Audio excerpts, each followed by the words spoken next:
Nam Shri Guru Shri Yuta Padakamalam Shri Gurun Vaishnavansya Shri Rupam Sagrajatam Sahagana Raghunatham Kritam Tam Sajivam Sadvaitam Savadutam Parijana Sahitam Krishna Chaitanya Devam Shri Radha Krishna Padan Sahagana Lalita Shri Vishakhanvitamsya Namam Vishnu Padaya Krishna Prishtaya Bhutale Srimate Bhaktivedanta Swami Prabhupada Namaste Saraswate Deve Gauravani Pracharine Nirvishesha Shunyavadi Pashyatya Deshatarine Namo Mahavadanyaya Krishna Prema Pradayate Krishnaya Krishna Chaitanya Namane Gauratvishe Namaha Hey Krishna Karuna Sindhu Deenabandhu Jagatpate Gopesha Gopika Kanta Radha Kanta Namostate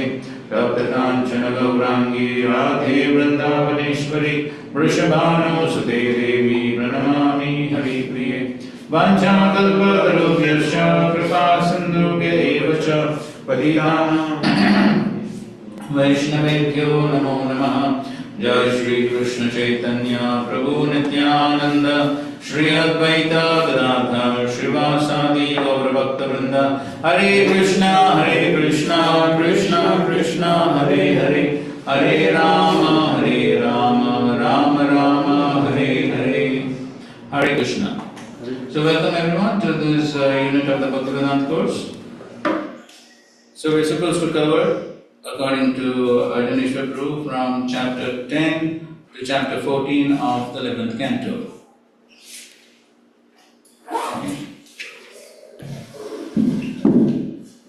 Okay, so all of you know everything. You are coming almost to the end of the 11th canto. So we hope to gain from your association. And so let's see what we can discuss. So who's online? Online. Krishna Prabhu. Hare Krishna, Dhanusvinam. Can we have more lights in the room so Prabhuji is more visible? No, you are only here, you don't have to see. Just to remain attentive all night, so it's helpful. Come here, offline.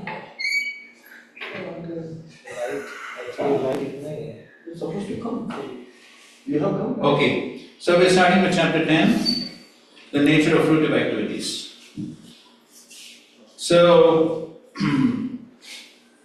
till the last chapter, Lord has been speaking to Uddhav, the Uddhav Gita, and so he has been discussing about the 24 gurus, right? Avadut Brahman, 24 gurus. You have covered that today? Okay, fine. So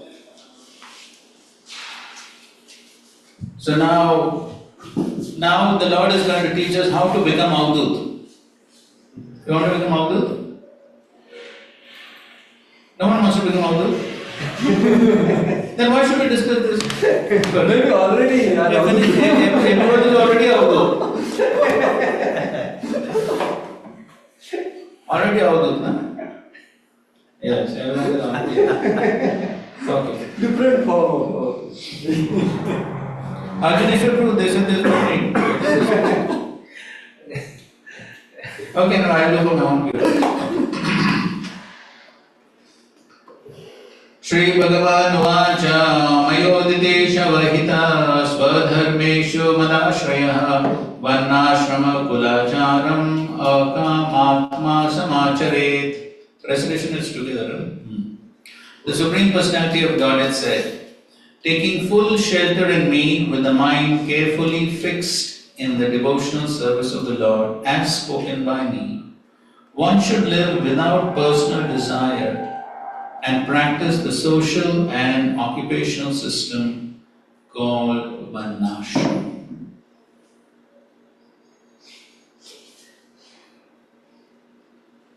Purport. In the previous chapters, Lord Krishna described through the story of an Avadut Brahman the qualities and character of a saintly person. Now the Lord describes the practical means for achieving such a saintly position. And then he's quoting from Bhagavad Gita, Chaturvarnyamaya Shishtam Gunakarma Vibhagasha. And then further now, devotional service to the Lord is executed on the liberated platform. And therefore, some injunctions for those persons in passionate ignorance may be contradictory to the regulative principles for those on the liberated platform. Therefore, under the guidance of a bona fide spiritual master who is not different from the Lord, one should execute the basic principles of an ashram in a way favorable for advancement in Krishna consciousness. Okay. So here, the Lord is speaking about performing devotional service along with practicing the various duties of Varnashram. So here he is just introducing the topic of how to ultimately come to the platform of pure devotional service. That is the ultimate goal. The ultimate goal is to come to the platform of pure devotional service, Mad Ashraya, taking full shelter of the Supreme Lord. So that is what is the ultimate goal. But it begins with practicing the principles of Varnashram. Correct? So what is the relationship between Varnashram and pure devotional service? If you mix Varnashram devotional service, so mix devotional service. Okay. It's not pure devotional. Okay, that's fine. So what is the role of Varnashram and pure devotional service? No role. Okay, let's give chance to others. Mike. So what is the role of Varnashram and pure devotional service?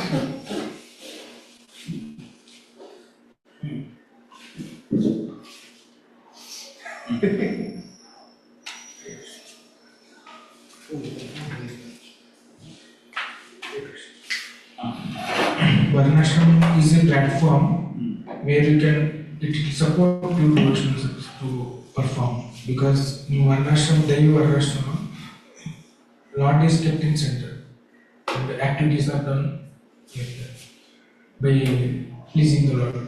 So it will help to perform devotional service. Okay, so that's what we're trying to understand. How will it help devotional service? Activities we do for the pleasure of the Lord. Okay. Okay, fine. Something more? Yes, Ajay. Online devotees?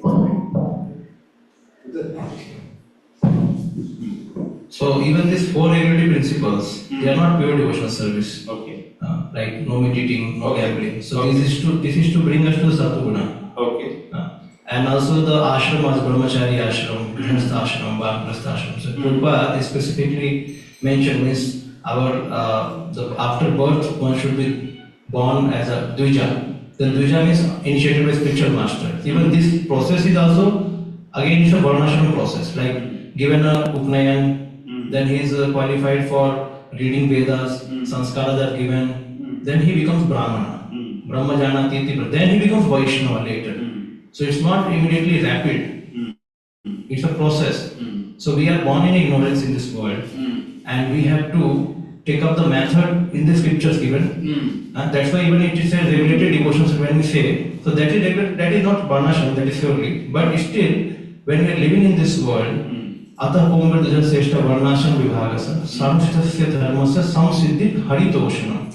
If our activities are devoted for the service of the Lord, then the same activities which we are having for our own sense gratification, it will turn into devotional service later, slowly. Okay, good. Online, one more contribution online. What is the role of Varnashram in pure devotional service? Prabhuji, may I?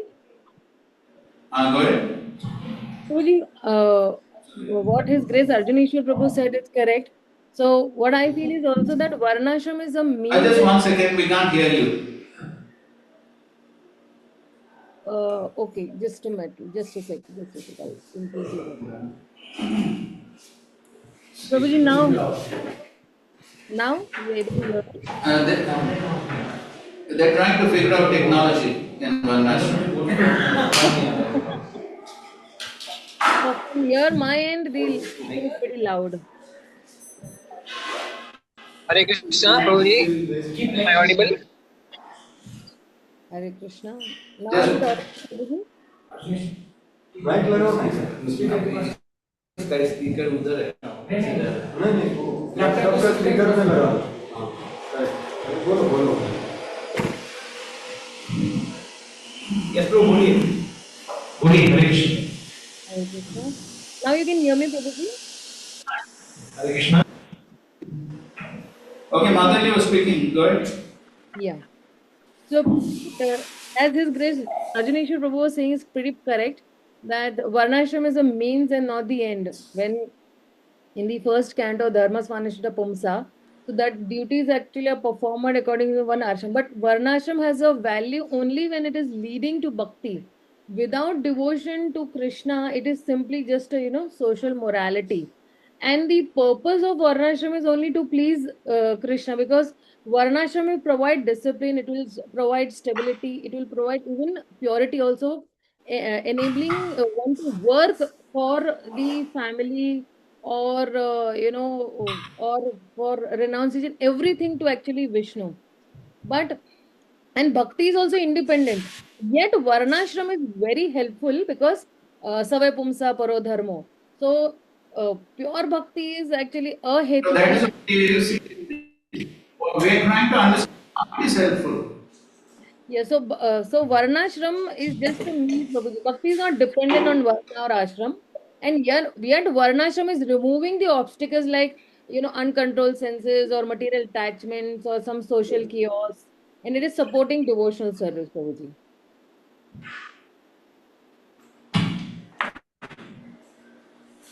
Prabhu, Hare Krishna. Okay. Hare Krishna. Somebody saying something online? Yeah, on the, yes, Prabhu. Radha Kunja Jayalidas. Prabhu, the Varnashram is related. Varnashram is related to the body. Varnashram is related to the body, and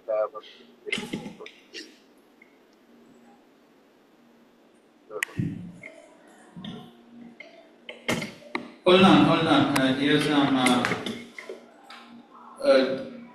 technological adjustments are going on here.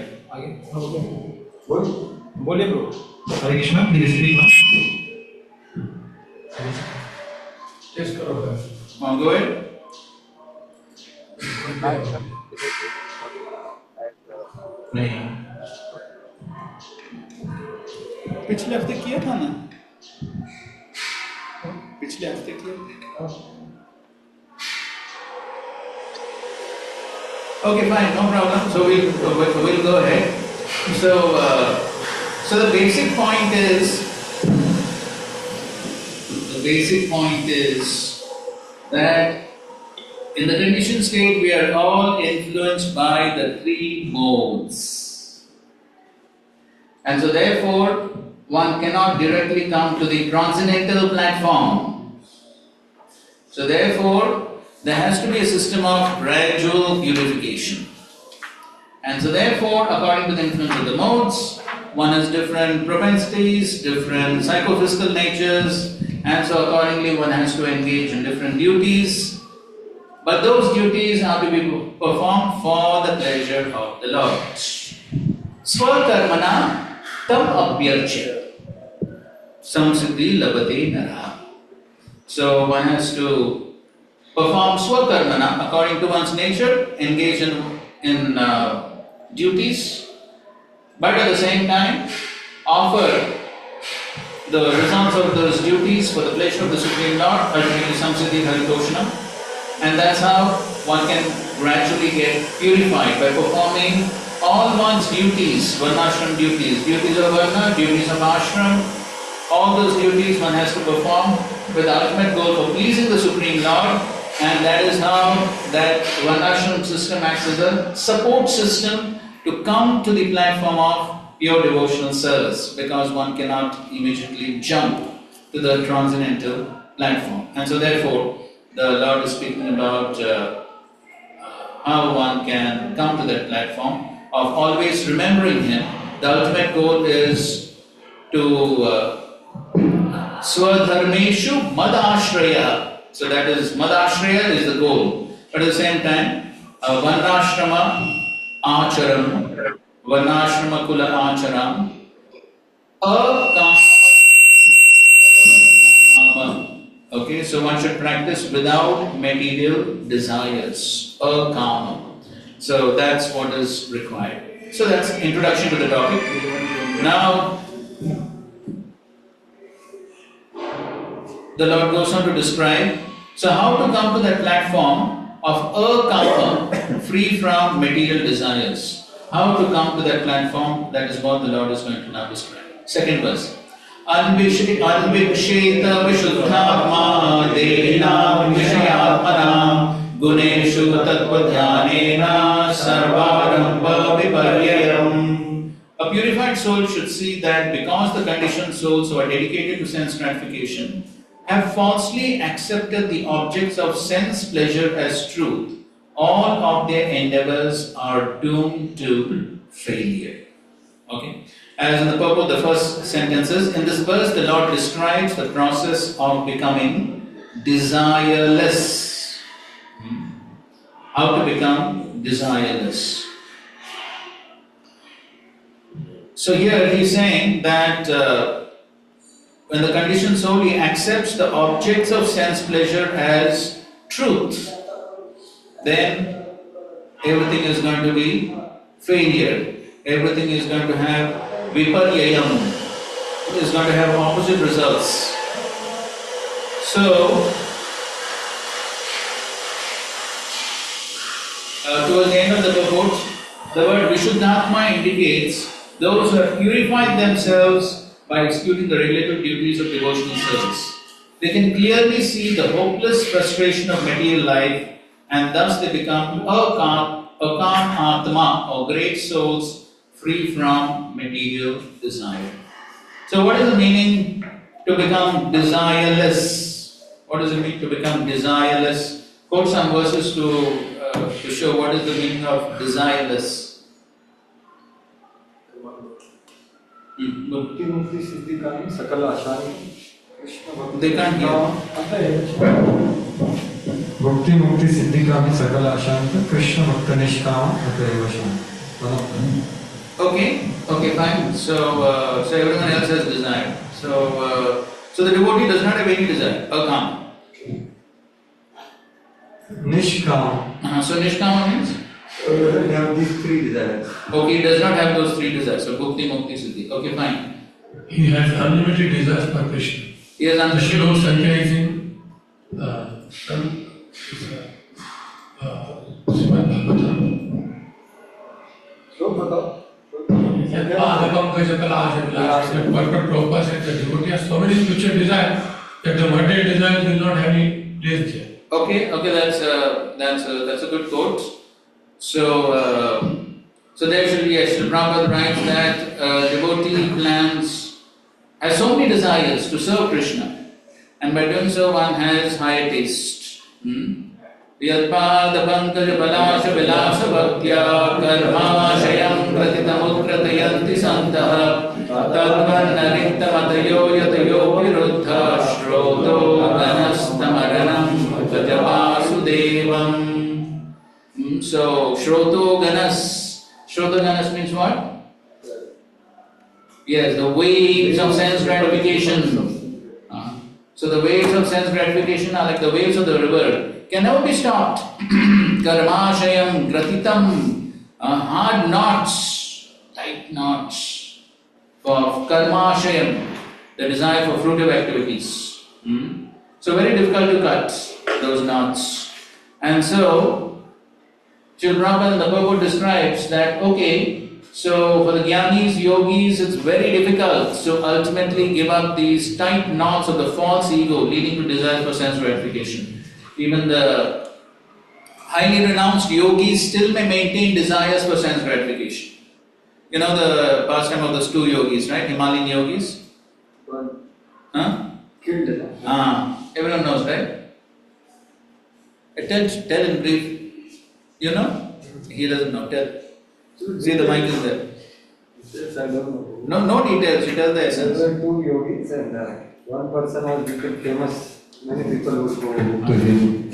So other yogi became envious and he apparently killed him or like. Yes, exactly. Yeah, so two Himalayan yogis with nothing. No laptop, no mobile. No WhatsApp.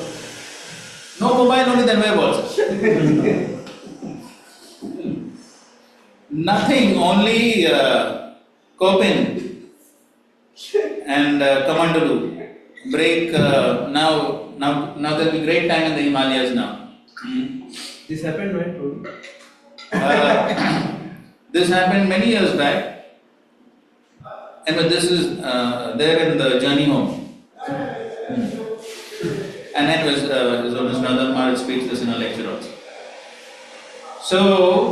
So with no possessions, just living in cave. Just imagine that. But still, when one of the yogis became famous and started getting followers, the other yogis started burning. We are friends, staying together. How he has become so famous? Could not tolerate. And anyway, people were coming to the Himalayas, maybe from Delhi and other places. So from one of them, he managed to get a rifle. Not as a showpiece. And sure enough, he used the rifle to kill the other yogi. Just imagine the extent of envy that one can go to such an extent to kill the other person. So that is yogi, jnanis, yogis, they cannot give up the ahankar. Not possible. So therefore, the waves of sense gratification due to the ahankar are like the waves of a river. So then Srila Prabhupada asked the question of purport. So can the devotee stop the waves? You can stop the rivers. Yes. No one can stop. So then what's the solution for the devotees? Mix into the ocean. There is big tide. Yes. So when the river enters into the ocean, the big waves of the ocean subdue the waves of the river. So the big waves of the ocean represent big plans for Krishna service. That is the big waves. So if one has big desires, big plans for Krishna service, like Srila Prabhupada, chasing rhinos, big plans. So if you are busy in Krishna service, then one gets the higher taste. That's how one can subdue the waves of sense gratification. There is no other way. That is the only way to become desireless. Okay, there's one more good reference for this point of desireless. Open Bhagavad Gita, 2nd chapter, 70th verse. Prajapati Adakam also is there. Okay, that is also there, but this is more precise. This is 71. Open? Somebody open? Yes, 270. 271. 271.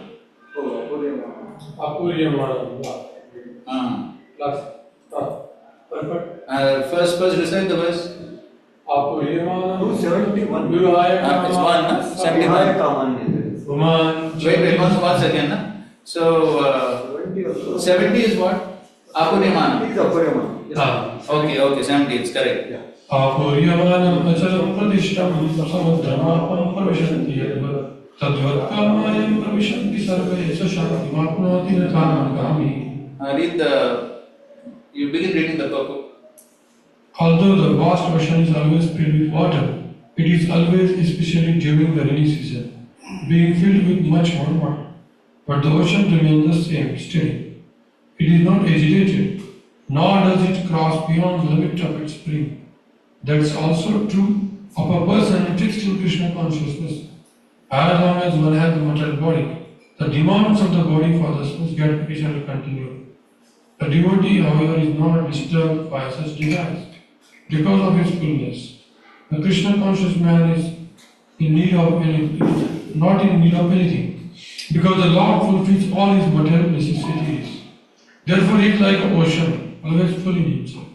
Desires may come to him like the waters of the rivers that flow into the ocean, but he is steady in his activities. and he is not even slightly disturbed by the desires for sense gratification.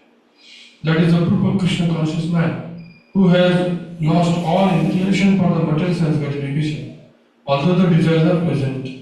Because he remains satisfied in the transcendental loving service of the Lord, he can remain steady like the ocean and therefore enjoy the full peace. Yeah, so that's the important point. Because he remains satisfied in the transcendental loving service of the Lord, he can remain steady like the ocean and therefore enjoy full peace. And further down he says, but the person, the same thing, Bhakti Mukti Siddhi Kami is quoting, the translation of that. But the person in Krishna consciousness is happy in the service of the Lord and he has no desires to be fulfilled. In fact, he does not even desire liberation from the so-called material bondage. The devotees of Krishna have no material desires and therefore they are in perfect peace. Okay? And in the next verse purport, next verse translation is, the person who has given up all desires for sense gratification, lives free from desires, who has given up all sense of proprietorship, devoid of false ego, he alone can attain real peace. And the first sentence of this purport is, to become desireless means not to desire anything for sense gratification. In other words, desire for becoming Krishna conscious is actually desirelessness. What? Desire for becoming Krishna conscious is actually desirelessness. Yes. So that is the important point regarding desireless. And so here the Lord is saying this is, so when one understands that all these objects for sense gratification, so a purified soul should see that because the conditioned souls, dehinam vishayatmanam guneshu tattva dhyanena, so they accepted the objects of sense pleasure as truth. So therefore, one can never be satisfied. One can never be peaceful because these desires for sense gratification are ultimately bound to fail. Okay. Third verse. Suptasya vishayaloko dhyayato va manoratah nanatmakatvad vifalas tatha bhedatmatir gune. Okay, somebody read the translation.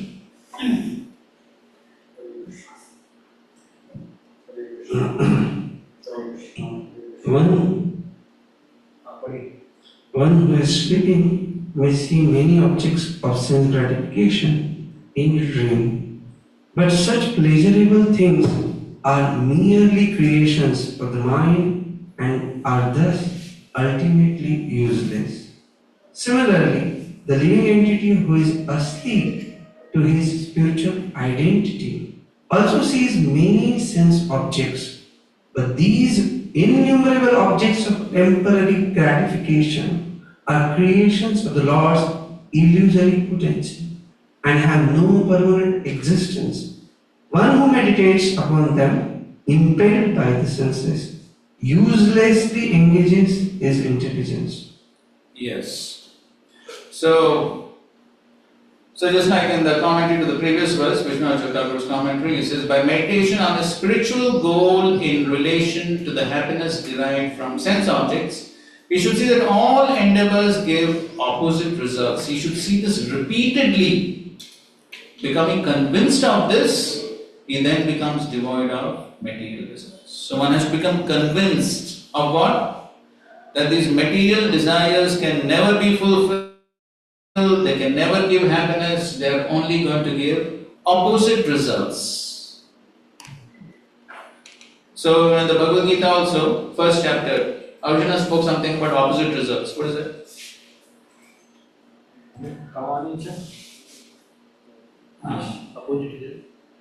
So one of the reasons Arjuna said for not fighting is, he said, Nimittani viparitani. So Arjuna said, I thought by fighting this war I'll become happy, but now I'm seeing that this is going to give opposite results. Nimittani viparitani.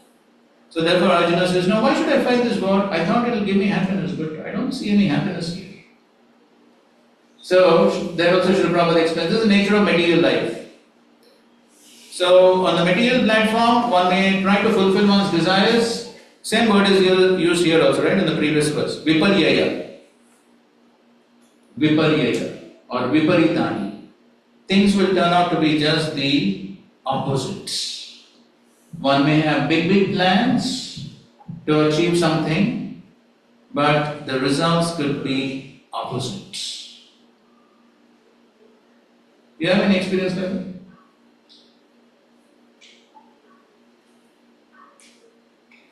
You try to achieve some big results and something opposite happens.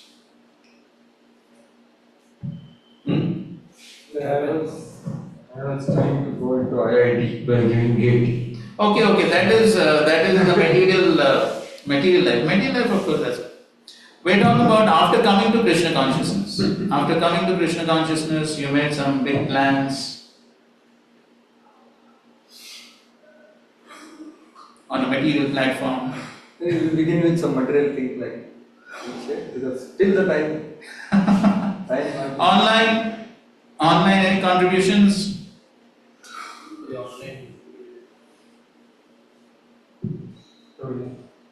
It takes humility to Okay, Balgam.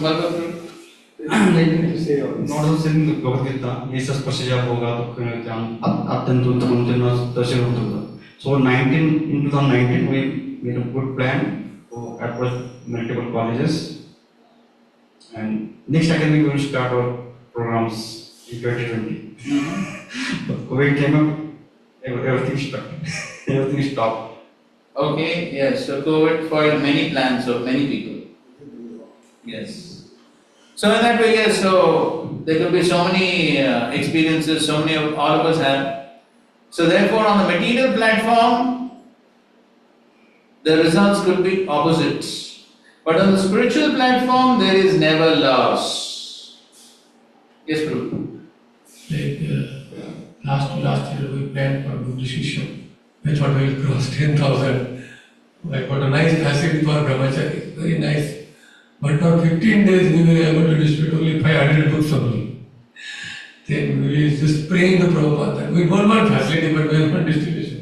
The remaining 15 days we were able to distribute almost 7,500. So therefore, this always happens that we plan but instantly Prabhupada, the material energy what happened but the start goes very slow and the end that Krishna gives from this. Good. But one question Prabhuji. Like Prabhupada also tried so much initially. For how many years? 40. But for he was getting always failure. Externally. So how we can decide that his material plan is failed by the material energy or it is Krishna's arrangement? So how to understand this? So if Srila Prabhupada would have got immediate success and he would have got many followers, and the followers would have arranged a flight ticket to the US, then what would happen?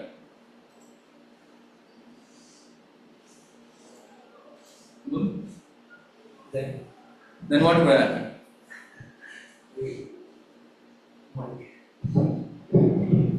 We also would have expected that once I go and try, I will get many followers, lot of money, good comfort, and if not, then my bhakti is not working.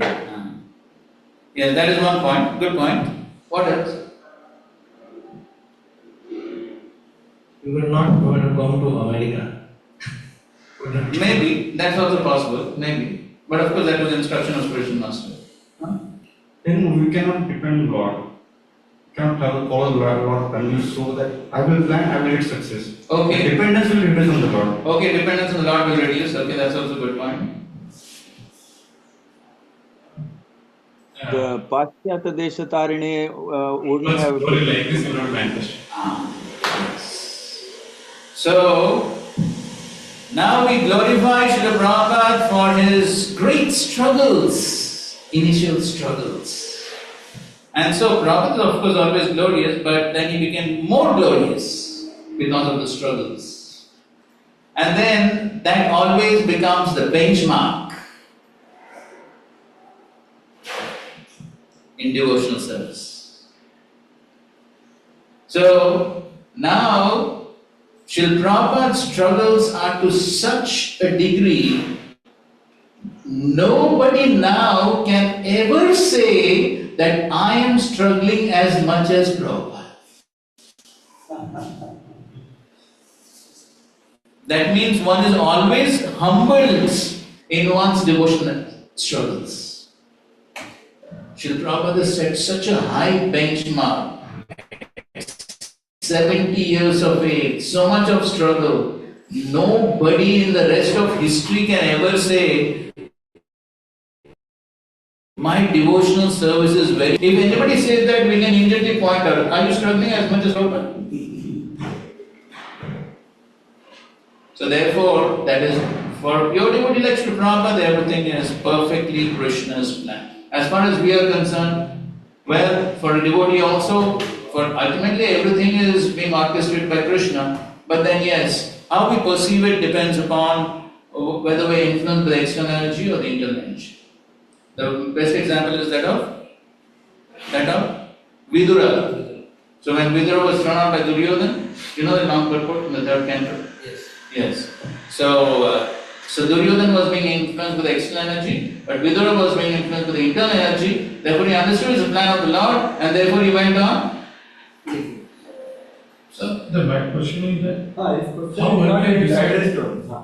how can one understand that after coming to Krishna consciousness, your material plan is failure? Because it is depend on the consciousness of the person. He may have spiritual plan. If Krishna doesn't want to fulfill, he is still okay. So the others can understand, or they can judge from his consciousness. After even if his plan is failure, still his plan. Exactly. It is not that his plan failure because of material desire or something is there. Not If God doesn't want, but he has to do. The Acharya says he has to keep doing. yes. So of course, every situation one has to analyze oneself as to what could be the probable causes for this apparent failure. And so therefore, if we depend simply on our own minds, the mind is always likely to trick us. And the mind will always say, no, you're a Paramahamsa, everything is plan of the Lord, so you didn't do anything wrong, all what you do is always perfect. But there is always a possibility that I also am committing some mistakes. So therefore some guidance from superiors is always helpful. You have to take guidance of Guru Sadhu Shastra all the time. Exactly. It's all plan of material. Yes, that's right. Okay, so now in the third verse, I had a question from previous, you quoted the purport on rivers and what was my understanding, I want to clarify. The ripples of the river are the material desires which cannot be stopped. And the wave is the bigger desire for serving Krishna. That's what you explained. So when I read purport, I can read that if you wish to. So my understanding was that is not my bigger desire, that is someone else's bigger desire to serve Krishna. And in that you merge, then your desire will go. So it is my desire or someone else's desire? Now see, a devotee does not have any independent desires. He carries the desire of A devotee is always simply an instrument of Krishna's desires. Devotee doesn't desire. When you say devotee, what is that devotee? Because there are, I don't have like what you are saying. I am not in a category of devotee, what you are talking about. Okay, whatever it is, but ultimately, as practitioners of devotional service, I may have desire, but I always confirm my desire with superiors and then flow according to those desires. Because my desire to serve Krishna, if I can make it big, then that's wonderful. But can I do that? We can make it big, but it has to be sanctioned. See, that's what I am saying. What is my understanding of that? It is not mine only. It is someone else's. At the same time, I can also express. No? If I have a Rhinoceros, you said. It was Prabhupada desire which was like rhinoceros, not the Shamsundar Guru desire was to serve Prabhupada. Exactly. So it is someone else's desire. Correct. That's correct. So ultimately the desires come from the spiritual master, from the senior Vaishnavas, from them to the and then we become instruments of those desires. Correct. Otherwise, if it is our, then it breaks with someone else and so many things. Yes. And another thing that I wanted to express that he was asking which energy working. That's what he was asking. So actually Edison also did what you said. No? Just every time failing he continued. So he was not doing devotional service. Correct. So, how do we understand external energy or internal energy? That's what was his question. Yeah. So what do you think? What I think is, what Prabhupada was not discouraged at any moment. Exactly. So that's why it is internal energy. Yes, external energy means discouragement. Correct. Frustration. Frustration. Exactly. So that is one way of, I feel that. Yes, that's perfect. Yes, that's perfect. Okay. Coming to text 3. So, tasya vishayo loko dhyayato va manoratha. So now he is describing, so the previous verse he said that if one has desires for sense gratification, there is bound to be failure. Why? Because here is giving analogy. Suptasya vishiloko dhyaito va manoratha. So all these desires for sense gratification, they are all like dream. So all these pleasurable things on which one meditates, dhyayata, they're all manarataha. And so many different varieties of sense objects, sense gratification. But they are all creation of the illusory energy. And so he says, if one is meditating on these sense objects, it is all what? Bheda Atma Dhi Gunai. This is intelligence which is affected by the gunas, and therefore he simply uselessly engages that intelligence. Okay, so in the purport it's mentioned, the material intelligence impelled by the senses strongly desires sense gratification. As stated here, Bhedatmadhi. Such intelligence actually separates one from one's real self-interest. Thus the intelligence absorbed in that which is materially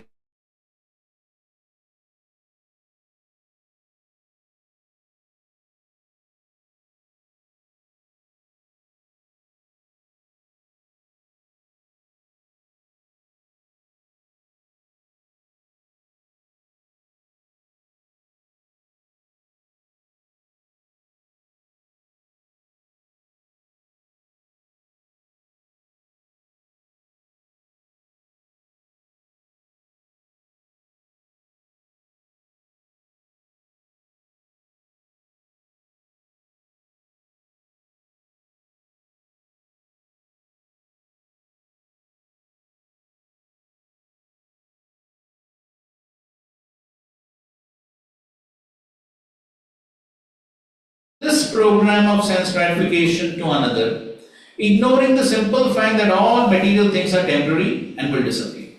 In this way, one's intelligence becomes infected with material lust and greed, and such infected intelligence cannot bring one to the true goal of life.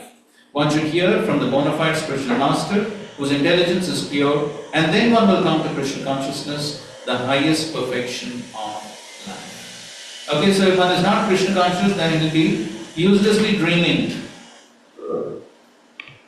So Srila Prabhupada told the story of the man who was selling pots. You know the story?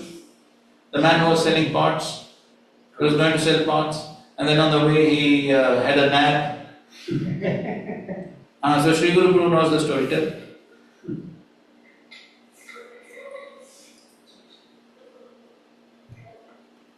Usually, as the man, he got the pot, and as he got the lamp in the lamp, he was just thinking, now with this pot, I'll sell this pot, then I'll get more profit, I'll have more pots, and then more pots, and in this way he was having big plan, and in the nap only, something happened with his hand. No, why that happened? That is the important thing.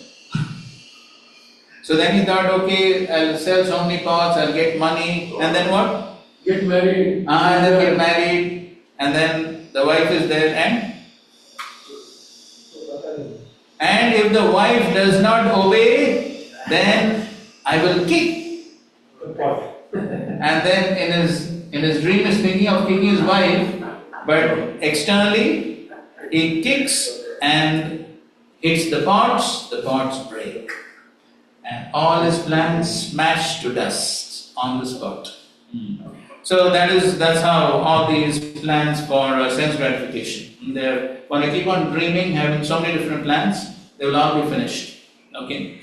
So, therefore, quoting from Vishwanath Thakur, he says, because material results are destructible, they are equivalent to their non-attainments. Okay, so even if one attains material results, what's the use? They are ultimately going to tempt you.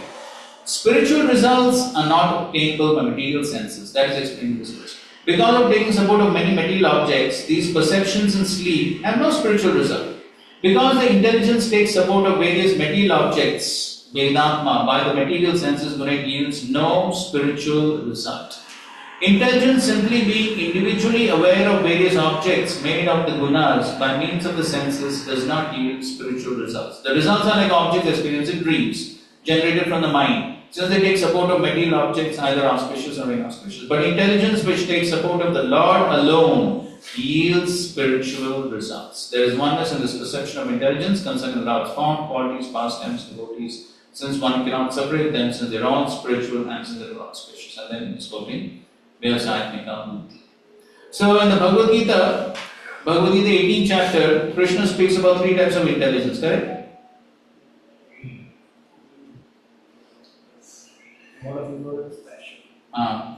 So what is it? Mode of intelligence. Okay, so better we read as it is. Yes. Okay, so this is Uddhav Gita and it corresponds to Bhagavad Gita. Okay, the same topics are covered. So therefore we should revise the Bhagavad Gita also. Not keep Bhagavad Gita as it is as we go through Uddhav Gita. Some revision should be there.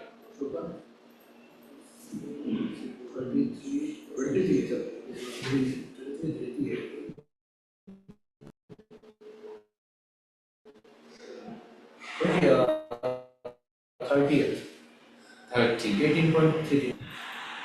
So I should read completion or verse. कार्य भय अभय बंधनम मोक्षम च वा विद्या वेत्ति बुद्धि सा पार्थ सात्विकी. O son of Pritha, that understanding by which one knows what ought to be done and what ought not to be done, what is to be feared and what is not to be feared, what is binding and what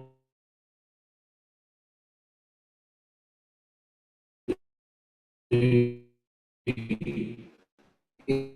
in the mode of goodness.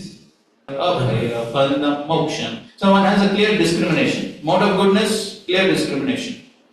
Okay, so that is in the mode of goodness. Okay, go ahead. Yaya dharmam dharmam cha karyam cha karyameva cha ayatma prajanati buddhi sapartha rajasi.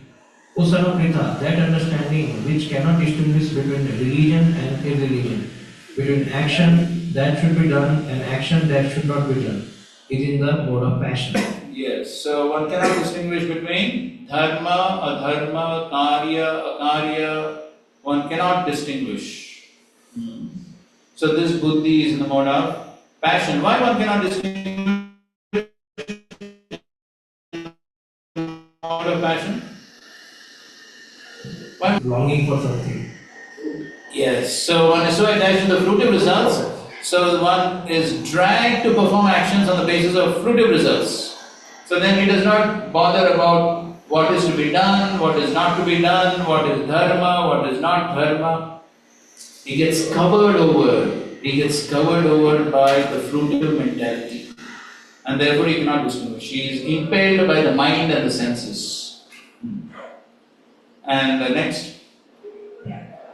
Mode of ignorance. Adharmam dharmam iti diya manyate tamasavrita sarvarthan viparitamscha buddhi sarvartha tamasi. That understanding which considers irreligion to be religion and religion to be religion under the spell of illusion and darkness and strives always in the wrong direction. O Partha, is the mode of ignorance. Yes, in the mode of ignorance, tamagun everything is opposite. What is supposed to be dharma, he thinks to be adharma, and adharma to be dharma. And as Prabhupada writes in the purport, men in ignorance understand great soul to be common man, and common man is great soul. Truth to be untruth, untruth is truth. In all activities, they simply take the wrong path, therefore their intelligence is in the mode of ignorance. So, in this way, if one's intelligence is not in the mode of goodness at least, then one cannot progress in the spiritual path. So therefore one must have a Vyavasayatmika buddhi in Krishna consciousness to fulfill the desires of Guru and Krishna. Otherwise, on the material platform, everything, whatever one attains, is going to disappear after some time, just like in a dream. Okay, fourth verse. Nivrittam karma seveta pravrittam matparastyajet jigyasayam sampravritto natri karma chodanam. Read. Are we reading in line? Huh? A line? Where we started? Okay, then. One who has fixed me within his mind as the goal of life should give up activities based on self gratification and should instead execute work governed by the regulative principles for advancement. When, however, one is fully engaged in searching out the ultimate truth of the soul, one should not accept the scriptural injunctions governing fruitive activities. Yes. So basically what Krishna is describing is how one should give up the fruitive mentality and the sense gratificatory activities. So that is what he is describing, so that one can progress on the spiritual path. So here he is saying that one should give up activities which are based on sense gratification, and one should only execute work governed by the relative principles for advancement. Okay. In the purport, they are quoting from Vishwanath Thakur, where all these verses from 6th chapter are quoted regarding Aruruksho, Yoga Ruksha and Yoga Rudha. We know the two levels of the yoga system. Which is first? Yes, Yoga Ruksha is the first, and then the more advanced is Yoga Rudha. So it is said for those who are on the Yoga Rudha platform, Aruruksho Mune Yogam Karma Karanam Uchyate, Yoga Rudasya Taseva Shama Karanam Uchyate. So it is said for one who is on the Yoga Ruksha platform, work is said to be the means. But then on the Yoga Rudha platform, giving up the work is said to be the means. So the prescribed duties have to be performed on the lower stages so that one gets purified. And later when one is purified, one can give up those prescribed duties. Okay, further down, the example may be given that an ordinary man will try to enjoy the company of women for material sense pleasure. This is called pravritta karma, or the path of sense gratification. A religious person will also enjoy the company of women, but under the regulative principles of the Varnashram system. However, one who is fully absorbed in spiritual advancement will ultimately give up all sense gratification derived from sexual association, either regulated or illicit. And then, so 3 stages he's talking about. So one is gross sense gratification, pravritta karma. The second is regulated sense gratification. And the third stage is the nivritti marg, totally giving up the sense gratification altogether. And then the same example they're giving for meat eating also. After that, the next paragraph. The process of spiritual realization gradually brings a conditioned soul from the lowest point of materialistic consciousness to total absorption in loving service to the personality of Godhead. In the beginning, one is taught to dovetail one's enjoying propensities by first offering to the Lord the fruit of one's work.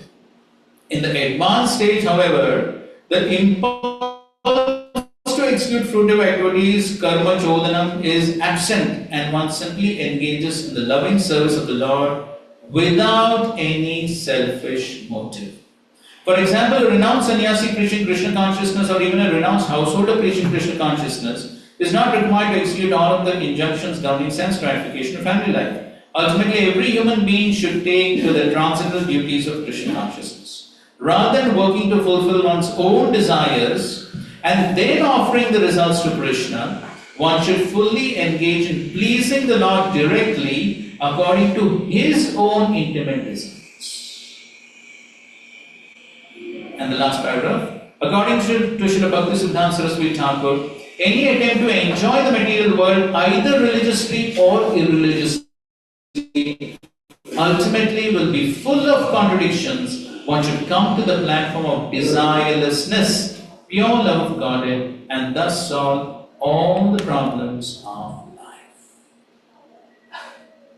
So, the important point is that so even if one tries to follow regulated sense gratification, there is still a problem. What is that? Good. Accidents on the royal road. Prabhupada talks about this. So what does it mean? Accidents on the royal road. Where Prabhupada is written this? Accidents on the royal road. Same. This is the second chapter, third chapter. Yes, third chapter, 34th verse. So what does it mean? Accidents on the royal road. When one is following the regulated sense gratification given in scriptures, that is Prabhupada is calling, that is a royal road, but one cannot have raga and dvesha. Because indriyasya arthe raga dvesha vyavastito. Tayo moshamagatcho hasyo paripantino. That verse he quotes this. So because raga dvesha has to be given up, not just continue, okay, I am following Veda, I am enjoying following Vedas. That's royal road. So what is the problem? So what's the problem? Problem is the goal of Vedas is not to continue regulated sense gratification. So what will happen? Love of God. So what will happen if one continues? Accident will happen. So what is the accident? Accident, what happens to Indra? What happens to Indra? So accident means it will be affected by some. You will end up doing something wrong which you have not planned because of the force of dvesha or raga. Okay, good. Yes. And even this one more thing, like as you mentioned, Vedavada Partha. So they tell that after too much sense gratification life, they tell that this is the highest goal in the Vedas. So they interpret that. Even like Daksha story also. When Narad Muni he delivered his sons, so he was saying you should have first let them enjoy while you delivered them. Correct. Yes. So therefore, so what is the practical application for us? Online nobody is speaking anything. Why nobody is speaking?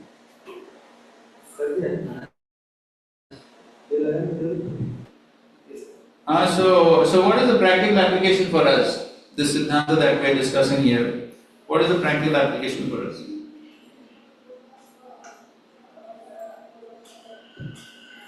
Online, anyone wants to speak? Prabhuji, may I? May I? Okay, well. Yeah, I just earlier question. Based on this one. Before your question, you answered this question.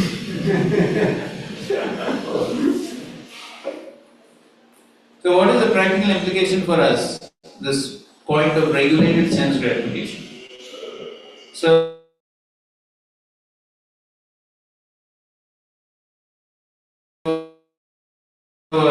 do we have any? It should not get conditioned even for regulated.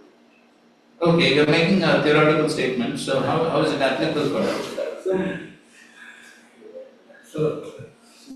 Yes, Prabhu. There is a tendency to go to the cozy zone. Regulated sense gratification. So what is the cozy zone for us? Means being comfortable with the facilities what are needed, and then not extending for the sake of mission. Okay, it could be. Anybody else? Practical application for brahmacharya. No, for devotees.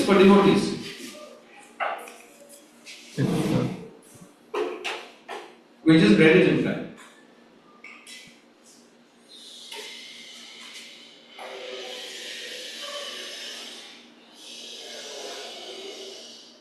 This can happen like we keep on using the facilities and then we will be saying I am devoted in Krishna Seva. So when Prabhupada mentions the story of band of Goswamis, Nidra, Har, Vihar, Adi Vijito. So he says that the real test of spiritual progress is one free from eating, sleeping, mating, defending. So no need to test certificate.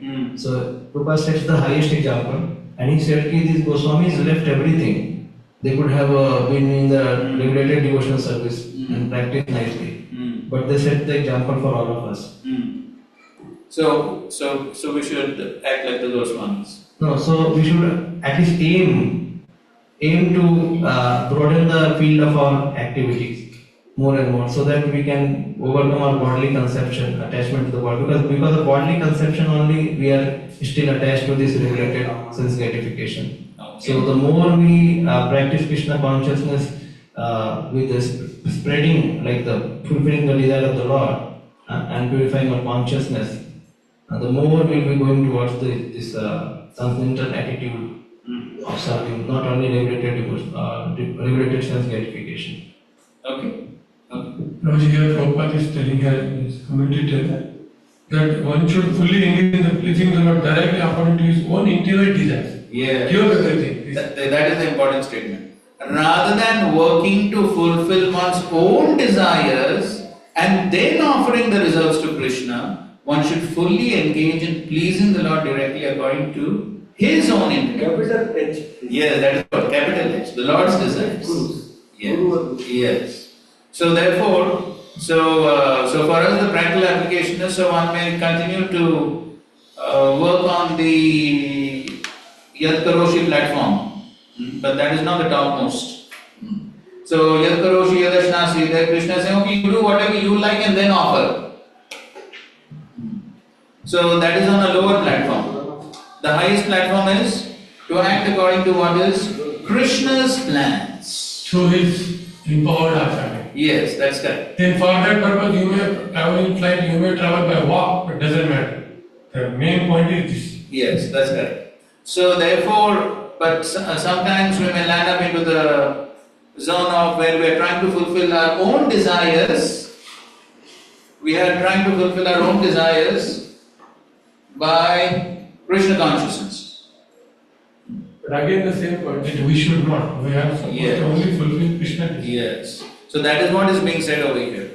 So therefore, that is also a type of regulated sense gratification. So we have our own desires, and then we are doing what I like, and then offering the fruits. Okay, so that's not what is being recommended here. So what is being recommended is totally acting in accordance to the plan of the Lord.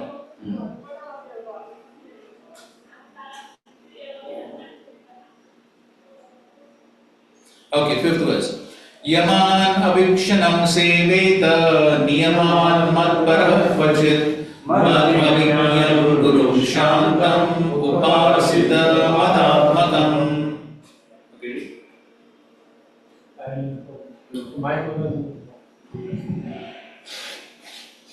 One who has accepted me as the supreme goal of life should strictly observe the scriptural injunctions forbidding sinful activities, and as far as possible should execute the injunctions prescribing minor regulative duties such as cleanliness. Ultimately, however, one should approach a bona fide spiritual master who is full in knowledge of me as I am, who is peaceful, and who by spiritual elevation is not different from me.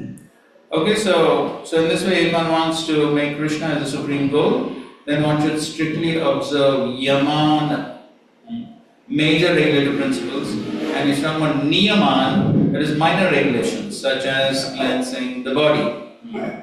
So, and then ultimately everything has to be done according to Mad Avinyam Gurum. So, ultimately one has to approach the bona fide spiritual master and follow those rules and regulations. So, the purport is mentioned, the word Yaman refers to major regulative injunctions necessary for preserving one's purity. So, then there's in the four regulative principles. And then the word Avinyam indicates that one cannot at any time perform such forbidden activities, even in difficult circumstances. The word Niyaman refers to less obligatory injunctions, such as bathing 3 times daily. So, sometimes we may not be able to, but that's alright. Ultimately, as explained in Upadeshamrit, mere adherence to rules and regulations cannot give one spiritual perfection. What is that? What is that injunction in Upadeshamrit? Yes, Niyamagraha. So, as we know, that has 2 meanings there. Niyam Agraha and Niyam Agraha. So Niyam Agraha is? Not taking any rules. Yes, not following any rules and regulations. And Niyam Agraha is? Following without having goal or purpose of it. Yes, so following rules and regulations without knowing the purpose for which to follow. Okay, so give some examples for that. Going for Mangalarti for attendance. Okay, that could be one. That's one example. That's perfect example. Yes.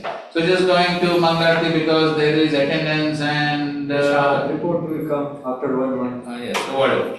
Okay. Okay, so something like that. So do we have any? Yes, William. For regulated, for conditioned devotees, these regulations, although it is niyamagra, but very much required. Yes, it is required, definitely. But as initially it's okay. But as years progress, if we are still stuck up over there, then that sounds so good, isn't it? So as years progress, then there should be some evolution in consciousness. Correct. So then one should follow the rules and regulations for what? What's the ultimate purpose? You tell a Shastric verse to show what is the ultimate goal of following all rules and regulations. Wait, I'm asking him about. हम थोड़ा mic में बोलो. बस कर्तव्यम सत्यम विष्णु. आगे. विस्मर्तव्य न जातुषे सर्वे विधि निषेधास्योर एतयोर एव किंकरः. All rules and regulations are supposed to be subservient to this one rule and regulation, and that is always remember Krishna and never forget Krishna. Now Srila Prabhupada talks about this when he describes Ekadashi in the Nectar of Devotion. So there Srila Prabhupada writes, the purpose of observing Ekadashi is not simply to fast. What is the purpose?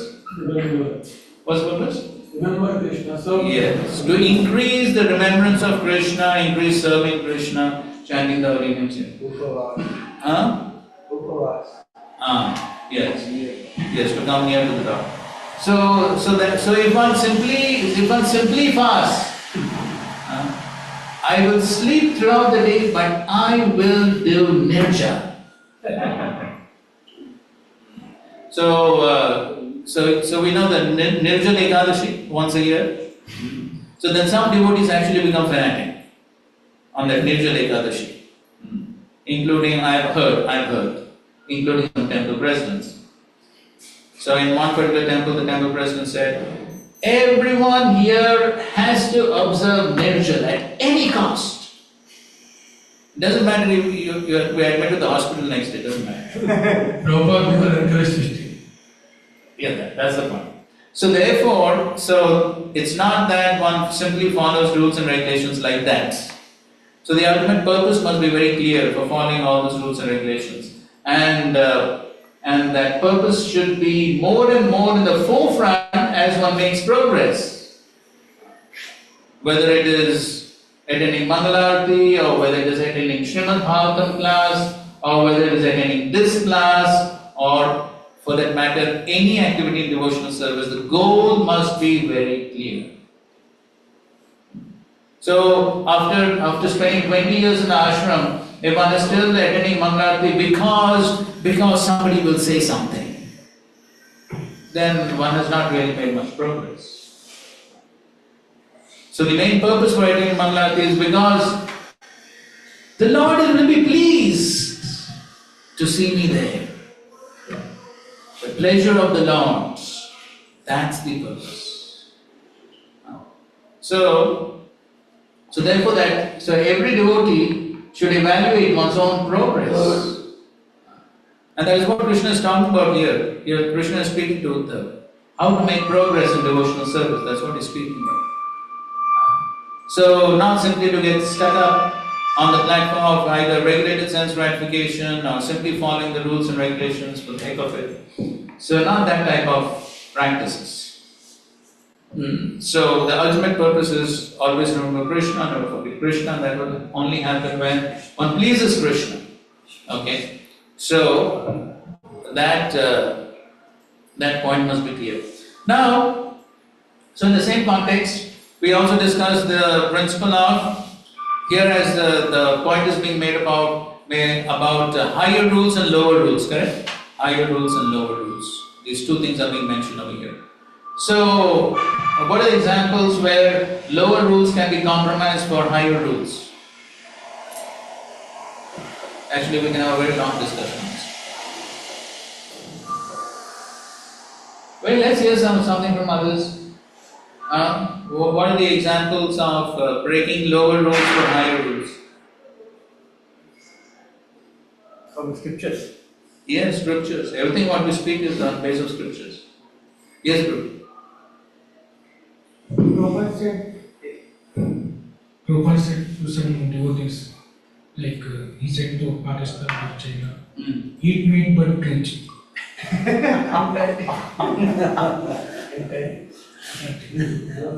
What's the practical application for us?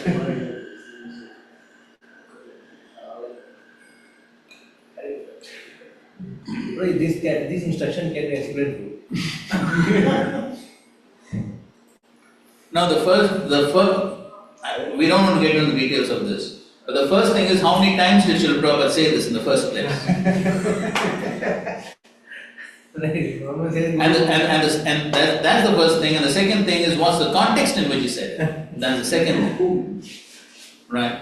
So we cannot pull things out of context and say that, okay, Srila Prabhupada says.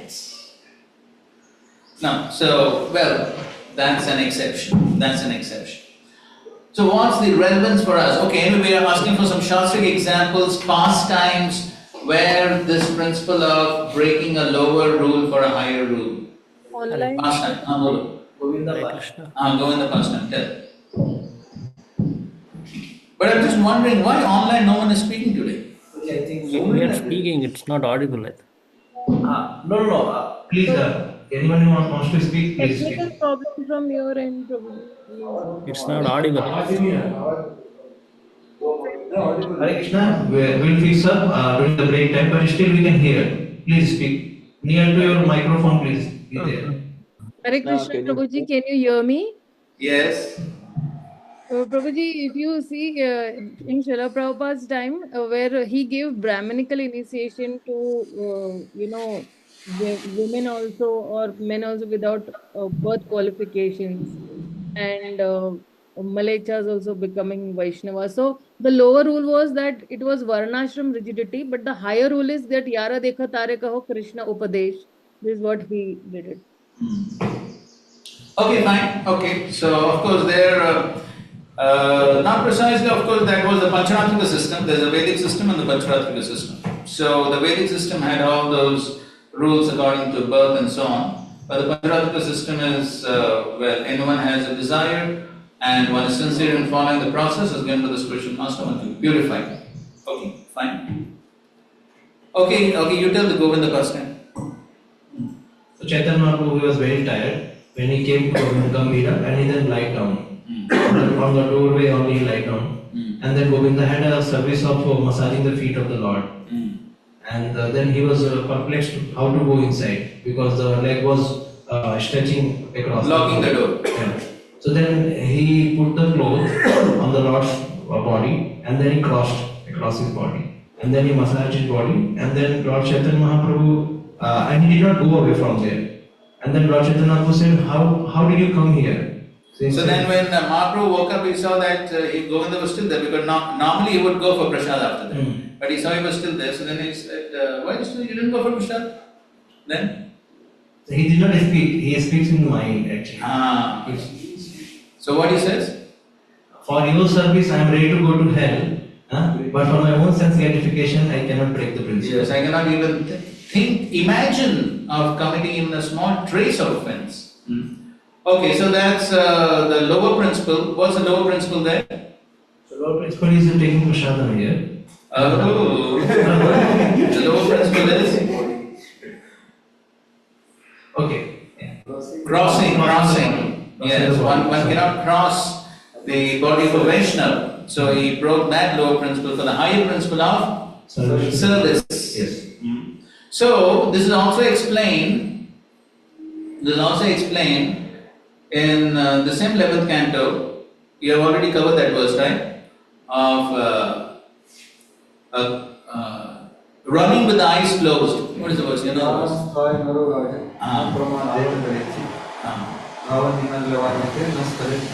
Yes. So what is the understanding of that verse? In this context? Yes, in this context. The meaning is that one can actually close his eyes for the lower principles. When he is focused on the highest goal, he can run because he is attracted to the goal. Yes. That way. Yes. So Vishwanath Thakur takes that verse and then he explains in the Madhur Kadamani, he explains that in connection to aparadhs. And so there the verse is saying that one can run with eyes closed. That means what? He's not blind. He's not blind. He has purposefully closed the eyes. He has purposefully closed the eyes. He is not blind. So he's purposefully closed the eyes for the lower principles because there is a higher principle to be followed. So what is lower principle and higher principle? There he explains. So there is, in that connection, there is one pastime of Srila Ramacharya. Maybe I told this in the Brahmacharya class. So once Dashrathi. So Dashrathi was boiling milk for his spiritual master. I told, right? No, I know from other source. Okay. So then what happened? He Okay, fine. So Lord Raghunath's procession came, was coming, and then Ramacharya told Dashrathi, so the Lord is coming, please join the procession. So Dashrathi said, no, I'm busy. So after some time again Ramacharya called, Dashrathi is the Lord's procession, please come. No, I'm busy. Okay, so then Ramacharya got irritated, he went. And so what was Dashrathi doing? He was boiling milk for Srimad Ramacharya. And those days obviously there must be heating on wood, not stoves where you can have regulator, you can lower the flame. Now induction. What is it? Induction is 2000 degrees Celsius. What is it? Electric induction. Immediately heats up. So nothing of that sort. So on wood, so therefore there was not much choice. So he was waiting. So he wanted to finish the service. And so he gives, so that's the example for that. So so therefore the Siddhanta there is, in following the primary angas of bhakti, one may sometimes compromise the secondary angas of bhakti. So what are primary and secondary? Four principal primary. Of course, those four are not actually angas of bhakti, but they're instructions of spiritual master, therefore that becomes primary. Yes. So, so in the context of Bhakti Rasamrita Sindhu, what are primary and secondary? Always remember Krishna. Well, that is the ultimate goal. But in terms of the list of 64 angas of bhakti, which are primary and which are secondary? Taking shelter of spiritual doctor first. First five potent forms of bhakti? Yes, so the first 20. In the first 20 angas of bhakti, first 10 are do's, and the next 10 are don'ts. So these first 20 are considered to be the primary angas of bhakti, out of which of course the first 5 are the most important. So therefore, in that example, one of the angas of bhakti is following the procession of the Lord, correct? But that is secondary. And so therefore, if in following the primary angas of bhakti, here in that example the primary anga was service to the spiritual master. So it's primary anga of bhakti. So when one is performing a primary anga of bhakti, one purposefully, not without knowledge, Not ignorantly, but in knowledge, one purposefully ignores some secondary anga of bhakti that is not considered as a fault in one's practice of devotional service. That is the glory of devotional service. The glory of devotional service is what? The intention matters most. That's the glory. So when the intention is to please Guru and Krishna, then even though one may compromise, but that is overlooked by the Lord. So in any case, one must have a proper understanding of it. And so therefore here also the same point is being said, and that is the primary angas. So therefore here also, here they talk about major and minor, correct? Yaman and Abhigyam. No, what's the other word? Yaman and Niyaman, yes. So Yaman are the major regulative principles which always need to be followed in all circumstances. So in the word-to-word meaning, they give example of Yaman as such as not to kill. Yes. So that can never be done. But Niyaman are minor regulations, such as taking bath, things like that. So those can be adjusted, but the major ones can never be adjusted. So that's yes. So that is an important point he's talking about. Alright. Okay, one more verse before the break. 6th verse. Of course, we have to go a bit fast. Amanyamatsaro daksho nirmamo dridasavridaha asatvaru arthajignaso anasuyo ramoghavak. Okay? The servant or disciple of the spiritual master should be free from false prestige, never considering himself to be the doer. He should be active and never lazy, and should give up all sense of proprietorship over the object of the sense, including his wife, children, home, and society.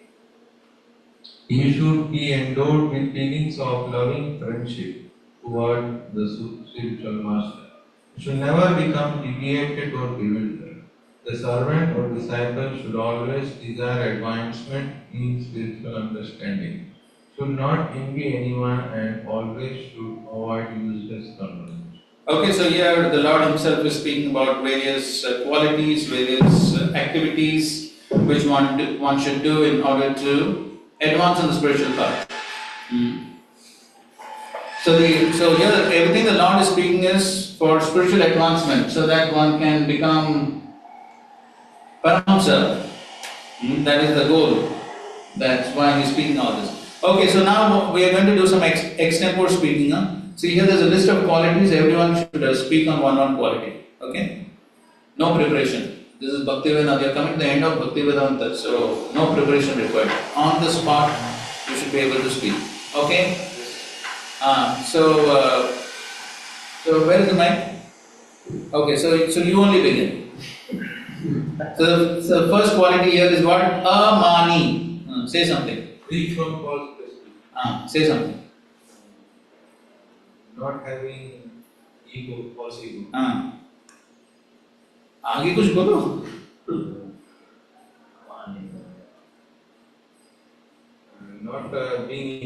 Not showing ego in front of spiritual master. Okay. Yeah. See, usually we teach this in TDC. If you're given any topic on the spot, if you want to know how to speak on any topic, there are 3 aspects to be thought of. What?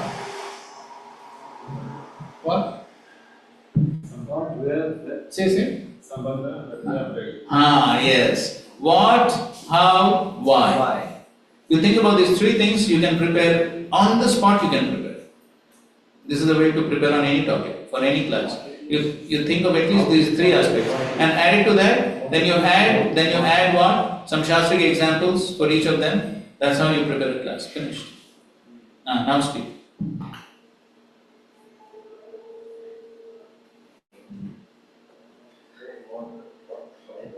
What is done? Why? Why? Because to serve a spiritual master, you cannot be egoistic and showing one personal false pride. So that's why we have to be free from this false prestige, otherwise we cannot serve. And then how we do this by being humble, by being trying to cultivate this humility, so that we can serve proper mindset. Examples. Like Lord himself went to Gurukul and showed humility to his spiritual master and like that when Lord Ram also did the same to his Guru. Right. Okay, good. Thank you very much. Hari Bol. Okay, fine. The next speaker is going to be online. Online possible now or after the break? Okay, after the break. Okay, next. Okay, next. Okay, next quality. Amatsara. See here, what is the meaning?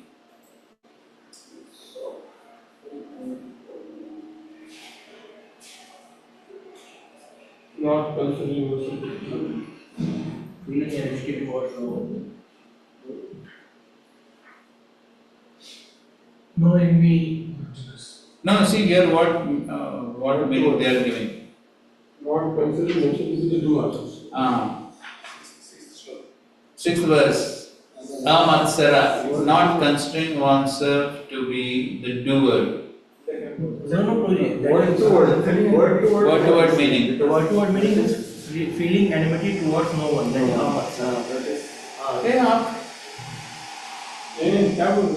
Amatsara means not considering oneself to be the doer.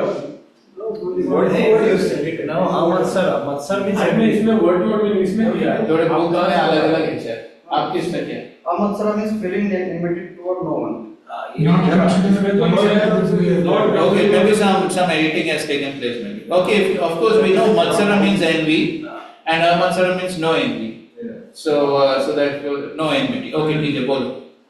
Because in the same verse there is also Anasuyu, which also means free from envy. So how there is a repetition then? One is enmity, one is. Actually, what you are saying is there in the translation. A word to word. No. The never considering himself to be doer is there in our translation, where the Amatsara is there. As feeling enmity toward no one is word to word. And in translation, if you see, that is written like that. But here what I have, Amatsara itself is not considered. ठीक है, anyway, you speak on non-envy, ठीक है. Amatsara means like not being envious, and one should not consider oneself to be a doer. By doing this, we will become humble and we will give all the credit to our superiors like authority, spiritual master, or higher authorities. By doing this, by not taking credit, we will give the credit to them. But in this case, we have to observe one more thing. If something good happens, then we have to give credit to superior. If something bad happens, then we have to take credit. That due to me, this bad thing happened. Not like something bad happens due to you only this happened. Not like that. So by doing this, we become humble and Lord will be pleased by doing this. Okay. Some examples? Or how to develop this quality? Like Prabhupada only went to preaching in America. Then some devotees asked, due to you came to Krishna Consciousness, everything. Then Prabhupada said, because my spiritual master has sent you, I am just doing service on behalf of my spiritual master. Like that, he did not took the credit that I have went to America and I have preached and I have met devotees. And Nachao that is to Lord also. That you make me dance so that I can preach to a peace and good. Okay, fine. Okay, good. Thank you. The difference is very clearly given. Can I say that? Anasuya and this. Swara Utkarsha Asahanam Matsara. Correct. When we are not able to tolerate someone else's excellence, that is called Matsara. Correct. And so there are a lot of good qualities and you see fault in them. What is it? Guneshu dosha avishkara. Asuya. So that is a clear difference. It's not. But English is such language you can't figure out. So Matsara means Para utkarsha asana. Okay, not tolerating others' success. Honor, excellence or like that. Yes. Utkarsha. Yes. Betterment in some form of excellence. Okay. And Asuya is Guneshu dosha. This is Srila Swami definition in Bhagavad Gita. Guneshu dosha avishkara. There are so many good qualities. In them you find bad qualities. Okay. Like Daksha. Correct. Finding qualities. That's a final difference. Good thing. Okay, so next quality, give here, Sachin. Next is Daksha. Daksha.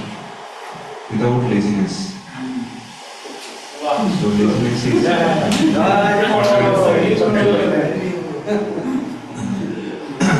Bhaktivedanta used to say that how people are so much doing in material world, so similarly we should be busy in spiritual way. By seeing them we should be inspired, so they are not lazy. So Prabhupada said our temples are not free hotel, and he said our devotees are 10 to 4 to 10 they are fully busy. So they are working so hard that as soon as they lie down, they sleep. So they are without lazy. So how to develop? How to develop?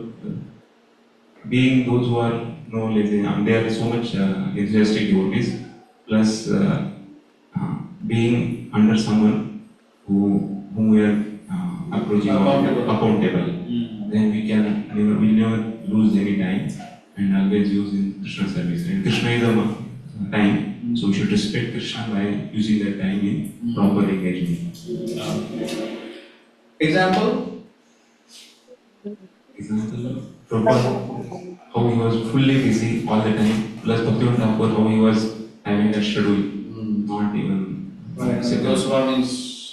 Yes. Thank you, Haribo. Okay, next, Nirmama. So Nirmama means without any sense of proprietorship over one's wife, children, home, society. It means the objects of self gratification. So if the parents have created the children, then they should not die before the parent. What's that? If the parent thinks that they are the owner of the children, then the children should never die before the parents, in front of parents. But they die. And even if the parent dies, the children cannot revive them. It means we don't have actually proprietorship, Krishna has. The God has created the children, God has created everything. So therefore they should be engaged in the service of God. For example, the father of Ramananda. Vaninath उनका भाई है. He engaged, we engaged. He said, all my children are in your service. And he sent one child, children. And Ramananda also, both. And because of their serving Lord Chaitanya, they got the glory. They got the mercy. Even Ramananda is one of the disciples. His wife went to one shopkeeper to bring the grocery to give feast to the Ramananda. And then because of that, what happened by eating the Mahapashaka Ramananda, he was purified. So therefore, one should not hesitate to utilize all his everything in the service of Guru and Krishna. That is beneficial for him. Good, Haribo. Okay, so next. Drudha Saurudha. Being fixed in the mode of loving friendship with the spiritual master who is one's worshipful deity. So in this world, our spiritual master is the representative Lord who came to deliver us. So we should be always grateful to him by following his instructions. So by praising him, Yasa Prasad Bhagavad Prasada. And how to do that? By following his instruction to spread the message of Lord under his supervision, so everyone can get delivered. Like Srila Prabhupada, he always says that I am the servant of my spiritual master and And the ISKCON is standing on these two instructions only, book distribution and preaching. So Prabhupada fulfilled our desire, and till the time we are following this instruction, we are in the footsteps of Srila Prabhupada and success will come. Okay, so what is the Saurudha, friendship? Friendship is not talking about only obedience is talking. So there is Saurudha. Saurudha means friendship. Friendship with the spiritual master. This is always our well-wisher. Well-wisher. Spiritual master is always well-wisher. Okay. So how should a disciple behave in a friendly way with the spiritual? These are very respectful topics. Like recently, we are serving Maharaj on instruction. We recently Maharaj told in our close meeting that related to services. That after presentation, Maharaj told that Bhaktivedanta Center is very important project of ISKCON, and this is going to spread the glories of our acharyas. So recently we completed the services integrated in the library. So morning only taking bath and thinking that I came to GV, unable to see Maharaj, no darshan is there.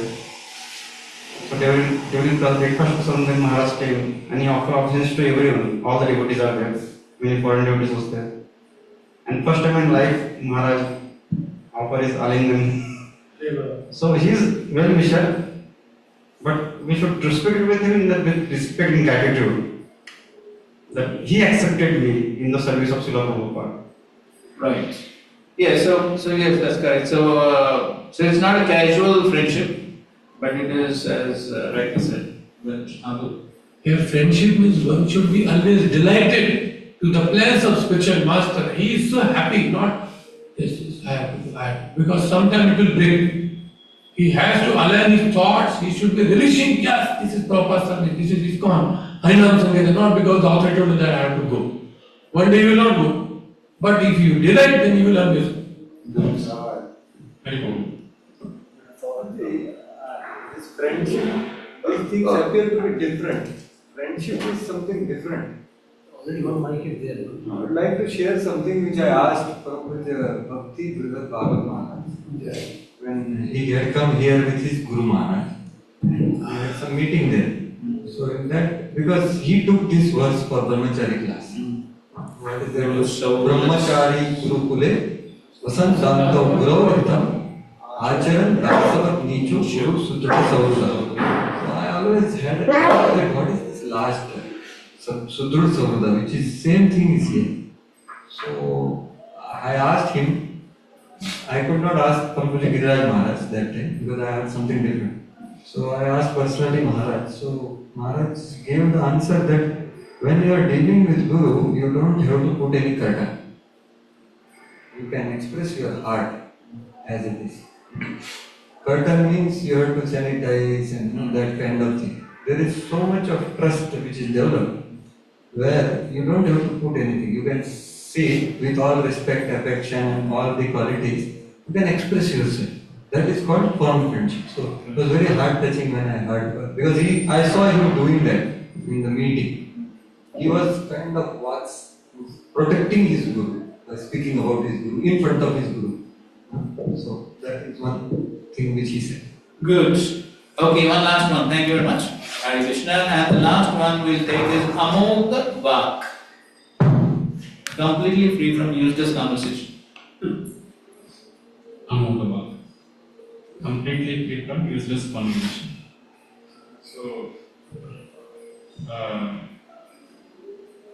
So, what is a useless conversation?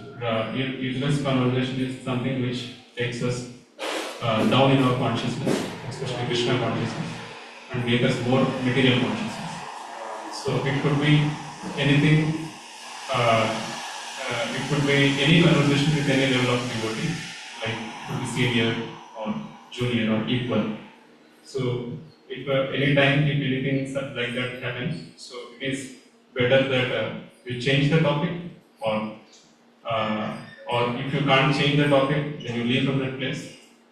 Or if you can actually give them the higher dimension of seeing it rather than material thing, so we can try to do one of such things. And then why we should do that? Because otherwise our consciousness get spoiled, and then that disturbs our services also. And how to avoid, how to practice this? How to practice, like when we see from Acharya's examples, even like for example Prabhupada, he went to morning walks, and he also sees, and the other devotees who are there also see, but Prabhupada shows how to see it from Shastra Chakshu. So, and also like that 24 gurus, that I mean, we also see every day on this, but at least if we see this, then we get a connection with them. Okay, and also understanding the importance of time and not wasting time, and you have to stop. Thank you very much, Hari Go. So one point which Vishnu Thakur, he gives the example of Chitraketu Maharaj, the son of Chitraketu. Arshashok was brought back to life.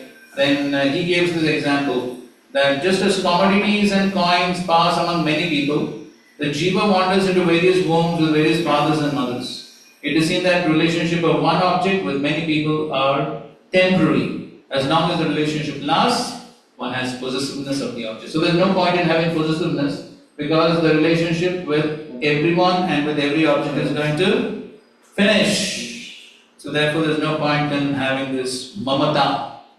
Everything is going to be finished. Okay, so in this way, so one has to learn to practice these qualities by which one can make spiritual advancement. Okay, fine, we'll take a break. Hare Krishna.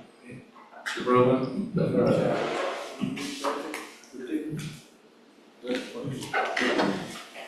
Hare Krishna, bye. 10 minutes break. Then only 15 minutes. Hare Krishna, 15-minute break.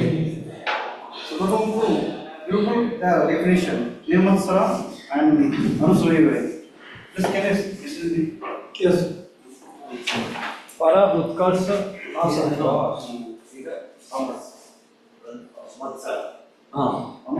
Asuya means seeing the bad in even the person is very good but seeing bad in him. Guneshu dosha avishkar. That's a guru. Always give yourself a guru. और क्या बोलते हैं? क्या बोलते हैं इसको? Name is हाँ श्री गुरु। वो आपको एम्ब्रेस हरे सबको एम्ब्रेस करो या कहाँ where Prabhupada Yoksana. So he offered all this.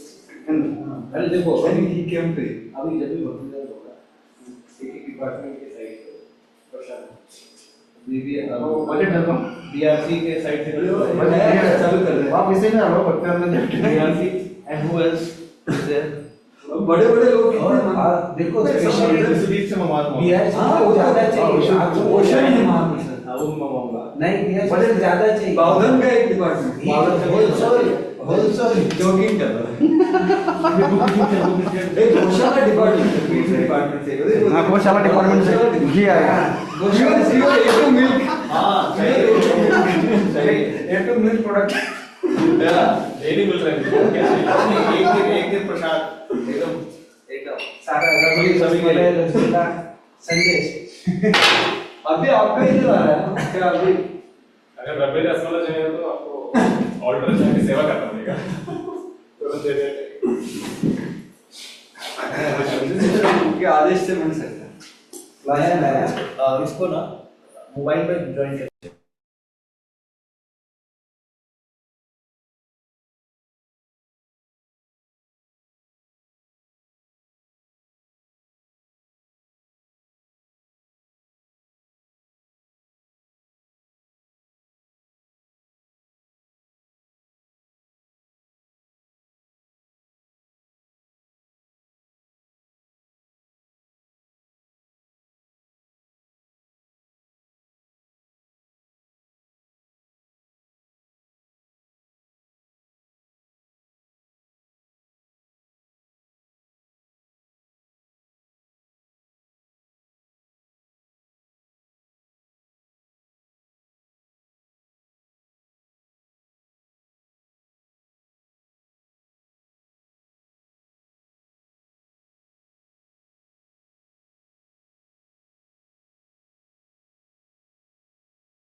Hare Krishna.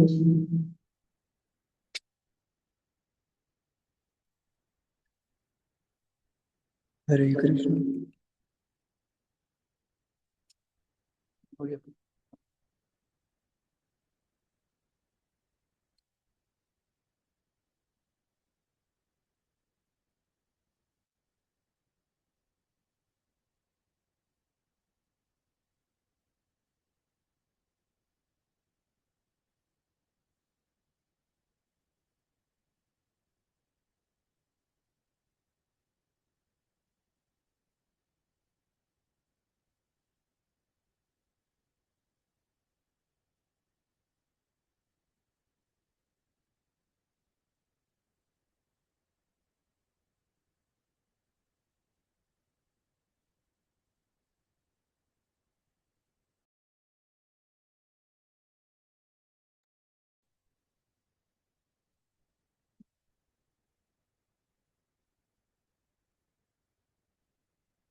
काय करतास इथं? शिकाय.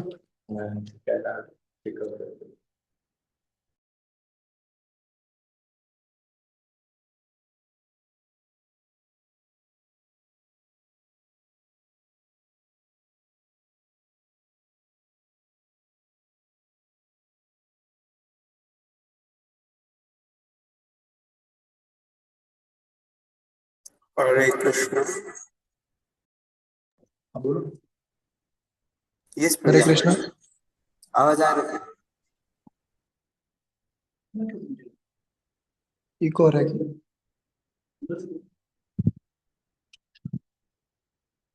हरे Krishna.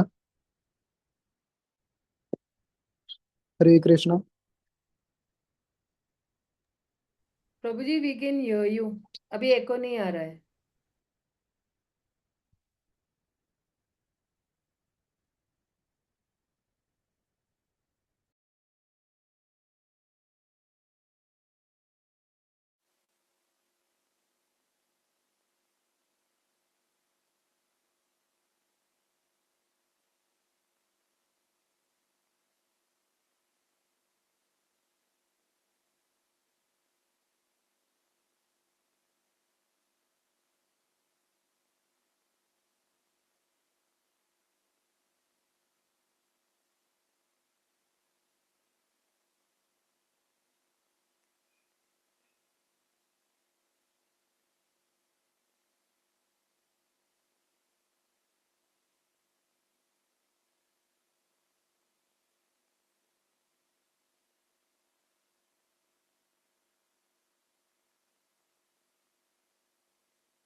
Where's Bhagavad Gita? Bhagavad Gita?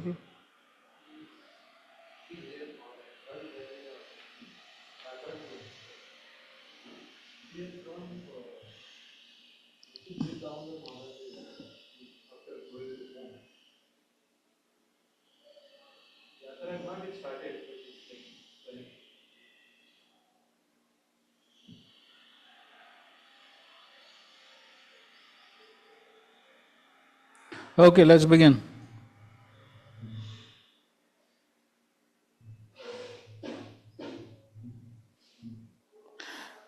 Anyway, on that point of Drida Sauruda, here in Vishwanath Thakur's commentary it said, but one should not lack possessiveness of Guru and the Lord. Thus it is said, one should have firm attachment to them. Attachment. So he is connecting that to that possessiveness.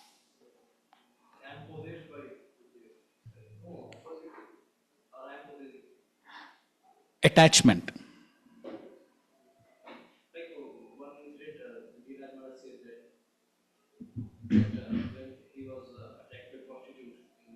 Hare Krishna land. So then he was thinking, ki if I fall into that, then Prabhupada's name will be Yes, that's correct. Yes. diminished. So to maintain the reputation of Guru and Krishna, one. So yes, so that's attachment. So that is Drida Sauruda. Okay, fine. So this is the first section of the chapter. No, one more verse to finish that first section. The qualities of the... So here the solution Krishna gave is to come out of... So in the beginning he described about how the conditioned soul becomes attached to sense gratification. How to become detached is by taking shelter of the Guru. And so then in the fifth verse, he spoke about one should approach a bona fide spiritual master, Guru, in the fifth verse. So now in the sixth and the seventh verses is basically talking about the qualities of the disciple. Okay, seventh verse. Jaya patya griha kshetra svajana dravinadi udasina samampashyans. Real self-interest in life in all circumstances and should therefore remain detached from wife, children, home, land, relatives, friends, wealth and so on. Yes, so in this way one should see one's real self-interest and should remain detached. So what does it mean to become detached from wife, children, home, relatives, friends? What is the meaning of becoming detached? Udasina. The verse is saying only udasin. Affection without expectations. Yeah, it depends on the context. Hi.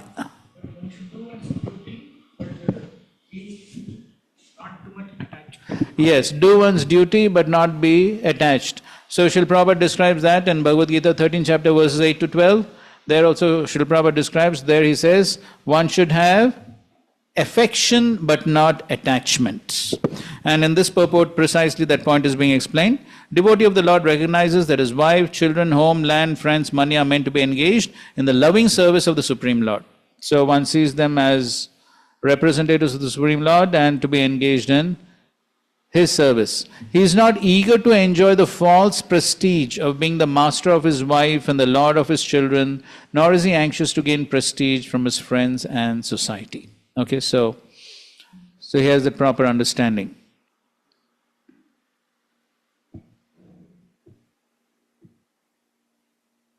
And then, in the next paragraph, the question may be raised as to how one can develop freedom from false proprietorship. Srila Vishwanath Thakur has given the following example. Of course, we already saw this.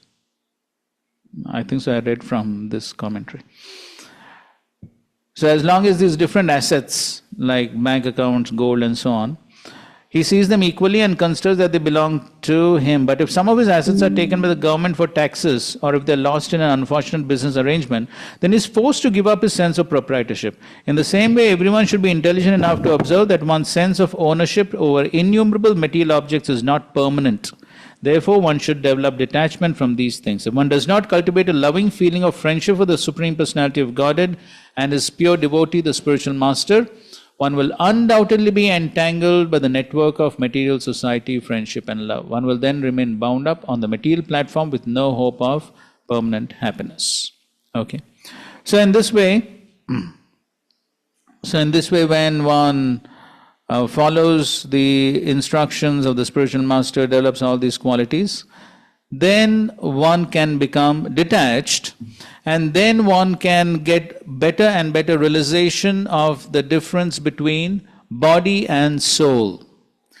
And so, in the next section, he is giving, Lord Krishna is explaining how one can develop that detachment from the body and get the proper realization of the difference between body and soul.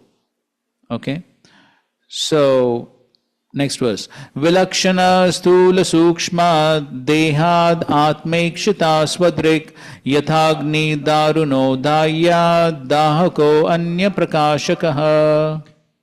Just as fire, which burns and illuminates, is different from firewood, which is to be burned to give illumination. Similarly, the seer within body, the self-enlightened spirit soul, is different from material body, which is to be illuminated by consciousness.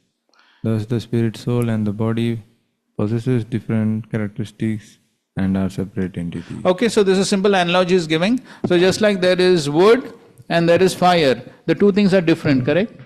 Fire and wood, both of them are different. So similarly, the spirit soul and the body, both of them are different. Now, in this commentary here, so they're commenting on, again quoting from Vishwanath Thakur. So since it is commonly known that the Supreme Personality of Godhead, Guru explains that although the Supreme Personality of Godhead certainly furnishes consciousness to the living entity, the living entity being endowed with the potency of the Lord has himself the capacity to revive and expand his pure consciousness. He may therefore be considered in a secondary sense self-enlightened. And then nice example. The example may be given that gold or silver domes brilliantly reflect the rays of the sun. Although the light comes from the sun, the inherent properties of gold and silver can also be considered causes for brilliant reflection, since other substances do not possess suitable properties to reflect the sun's light. Similarly, the spirit soul can be considered swadrik or self-enlightened because he possesses characteristics by which he can brilliantly reflect the potency of the personality of Godhead, thus illuminating his existential situation, just as gold or silver dome shines due to its reflective properties. Okay, so that's why the soul is also called Swadrik, because he also has that property to reflect the qualities of the Supreme Lord. So therefore, that word is used even for the spirit soul. And then for the difference between body and soul, the example is of fire and wood. So, in the next paragraph, fire which burns and illuminates is always different from that which is burnt for illumination, that is the fuel. It may be said, however, that fire is present in an unmanifest form within wood. Similarly, in the conditioned life of ignorance, the spirit soul is present, though unmanifest within the body. The enlightened condition of the living entity can be compared to the act of arousing fire within wood. Just as fire quickly burns wood to ashes, similarly the spirit soul, when enlightened, burns to ashes the darkness of ignorance. Okay, so just like the fire is also present within wood, so similarly the spirit soul is definitely present, but then the realization does not take place. And of course, in this context, there is one nice verse and purport in the first canto of the Bhagavatam. Let me see if I can get it. And the first canto, First canto. So where the living entity is compared to... No. No. First canto, second chapter, almost towards the end. 30.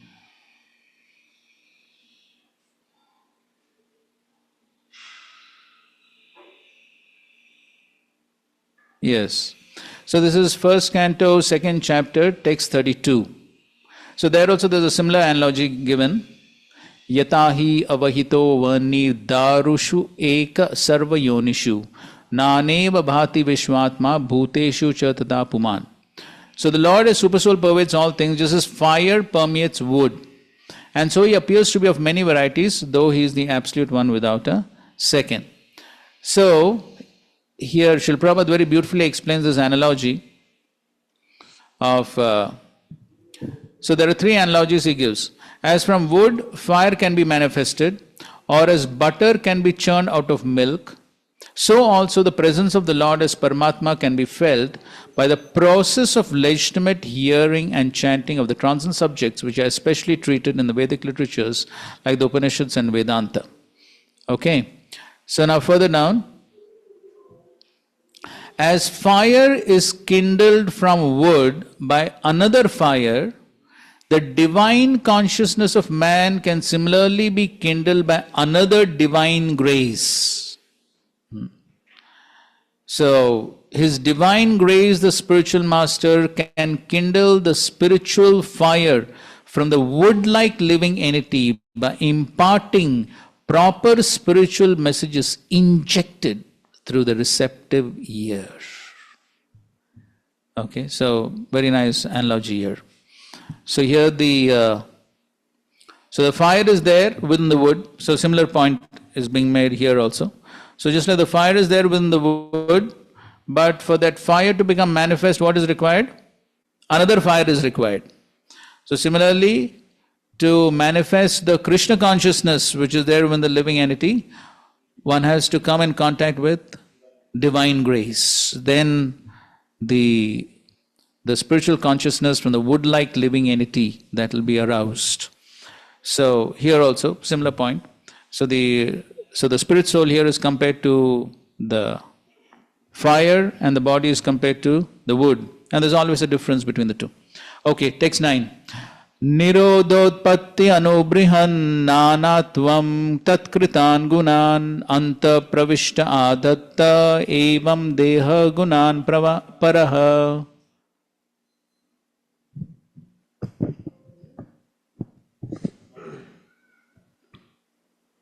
Hey, आगे नहीं बढ़ रहा है mic, यहीं पर क्या हो?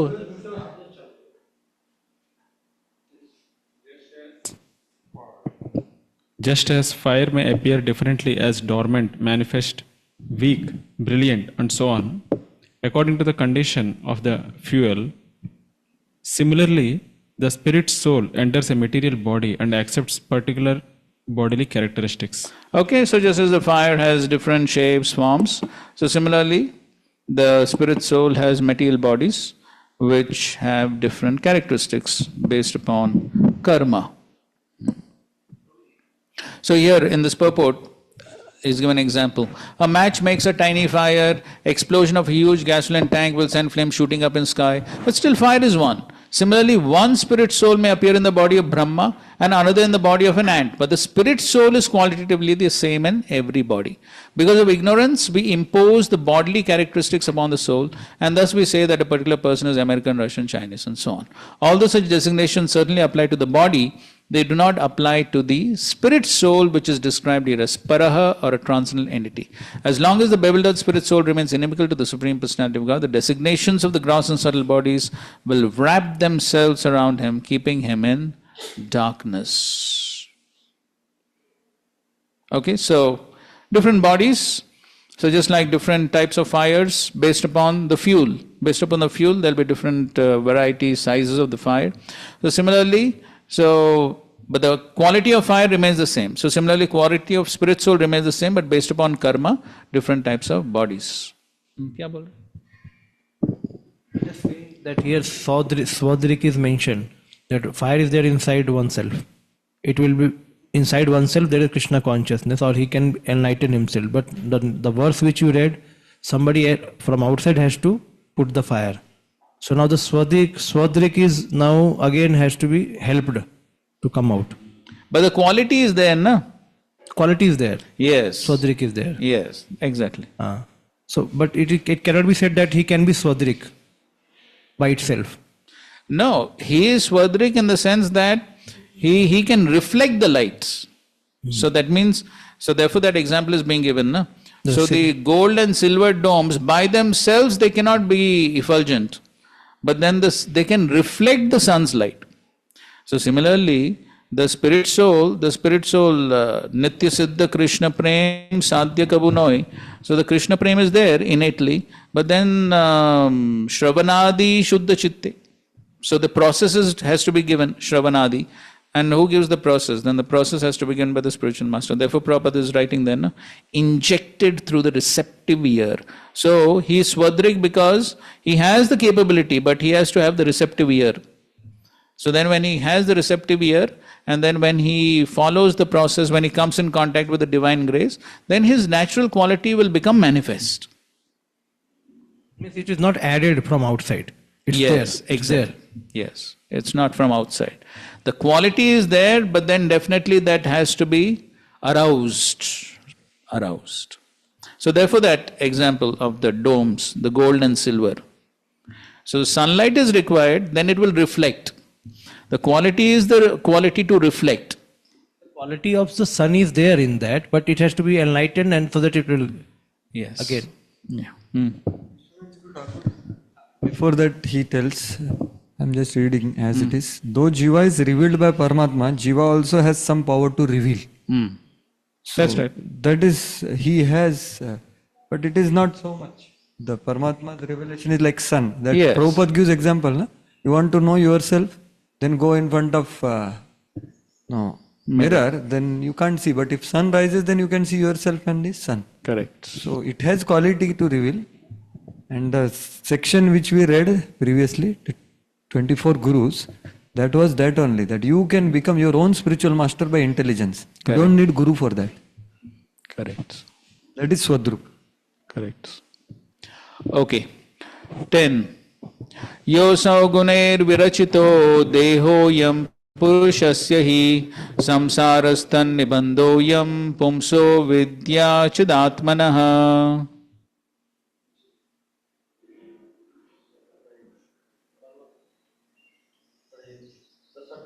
Material bodies are created by the material modes of nature, which expand from the potency of the Supreme Personality of Godhead. Material existence occurs when the living entity falsely accepts the qualities of the gross and subtle body as being his own factual nature. This illusory state, however, can be destroyed by real knowledge. Okay, so in the previous two verses, Lord Krishna explained that there is a difference between body and the soul. But then what happens is, because of the influence of the illusory energy, so because of that, then one mistakes oneself to be the gross and subtle bodies. So that is what happens. So even though there is a clear difference, the soul is always paraha, the soul is always on the transcendental platform, but because of samsara tad nibandha, so because of the samsara and the influence of the illusory energy, the spirit soul begins to think, I am the gross and subtle bodies, and that's a state of illusion which can be destroyed by real knowledge. So in the purport, it's mentioned, since we do not experience the existence of fire independent of fuel, one may therefore still question how it is possible for the living entity to exist separately from the body, become covered by it, and eventually become free from it. So fire always is present where there is fuel. So both cannot be independent. But here it is appearing as if soul and body are independent. Soul is not dependent on the body. So therefore, he's raising a question. So how is it possible for the living entity to exist totally separately from the body? So if you take that same analogy of fire and fuel, then they're totally dependent on each other. So therefore, he says that only through the Supreme Personality of God's knowledge potency, Vidya, can one clearly understand the nature of the living entity. By Vidya or real knowledge, one may cut material existence to pieces and even in this lifetime experience spiritual identity. Okay, so reading from Vishwachak Thakur's commentary. So we'll read from this commentary also.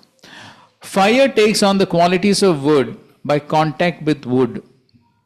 How does the Atma have a relation with the body and its qualities when it does not mix with them? How does one destroy that relationship? So that's the question. So here, the subtle body and the gross body are made of Maya's gunas, which are dependent on the Lord, Purushasya.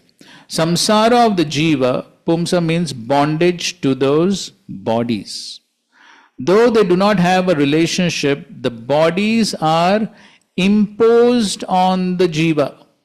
The imposition of the body on the Jiva takes place by the inconceivable Shakti called avidya or ignorance. So complete bondage, Dibandha occurs. Because of this complete bondage, his Vidya Shakti, by the Lord's mercy, is the destroyer of that bondage of the Jiva. So anyway, this entire topic is going to be discussed in great details here as well as in the next chapter. So, but the basic point is that, so of course every analogy has its limitations. So there is the analogy of the fire and the fuel, which are different, but at the same time there is dependence. But here in the case of the soul and the Atma, so there is no exact dependence. It's not that the soul requires the Atma, the Atma requires the body. But then because of the soul's desire, then by the influence of the avidya Shakti, the body is imposed upon the soul. And so by the Vidya Shakti, when the soul comes back to knowledge, then he understands that I am para, I am transcendental to this body. So therefore, it is not that the soul is bound. Anyway, this whole discussion will come later on. It's not that the soul is tied up to the body. It's not that always the soul has to have the body. Without the body, it cannot survive. No. So it is only because of ignorance that the soul thinks I need the body. It is only because of the avidya. The soul thinks that I need the body. The soul thinks that I am the body. And the soul thinks that I need the body for pleasure. So this is all because of the illusion, which is created by the illusory energy because of the desire of the soul. So that's the point. And so therefore, in the next verse, Lord Krishna is giving the solution. So because of ignorance, he is bound to the body. So then what is the solution? Tasma jigyasayatmanam atmastam kevalam param sangamya nirasedetad vastu buddhim yatakramam. Therefore, by the cultivation of knowledge, one should approach the Supreme Personality of Godhead situated within oneself. By understanding the Lord's pure transcendental existence, one should gradually give up the false vision of the material world as independent reality. Yes. So therefore, one should cultivate knowledge, transcendental knowledge. And then by that knowledge, then one will get the proper understanding of the material world and one's own relationship with the material world. And so then one will understand that the material world is not an independent reality. So there is absolute truth and there's relative truth. So the material world is always relative truth, it's not absolute. So that realization comes when one gets knowledge. So, as mentioned in the purport here, the word yatha kramam, so it is said here, vastu buddhim yatha kramam, gradually, step by step. So the word yatha kramam, step by step, means that after first realizing oneself to be different from the gross material body, one should then progressively detach oneself from material mental activities. In this verse, etad vastu buddhim means seeing the material world as existing independently rather than correctly seeing all things as emanations of the absolute truth. When one correctly identifies oneself as eternal spiritual form, one achieves the real fruit of knowledge. The Lord is eternally manifest in His eternal form, and the living entity is similarly manifest in His eternal form as the loving servitor of the Lord. When we falsely assume that temporary, illusory material objects are real, knowledge of our eternal spiritual form is covered by ignorance. If, however, one meditates upon the Lord's supreme presence within everything, one can return to the normal, blissful state of spiritual life. Every human being should seriously endeavor to understand the absolute truth, as indicated in this verse by the word jigyasaya.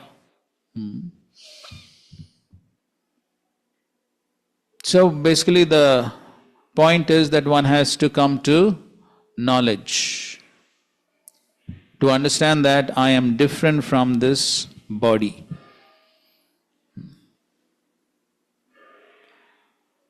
So, of course, the difference between the absolute truth and the relative truth is nicely spoken. Where? Haribo.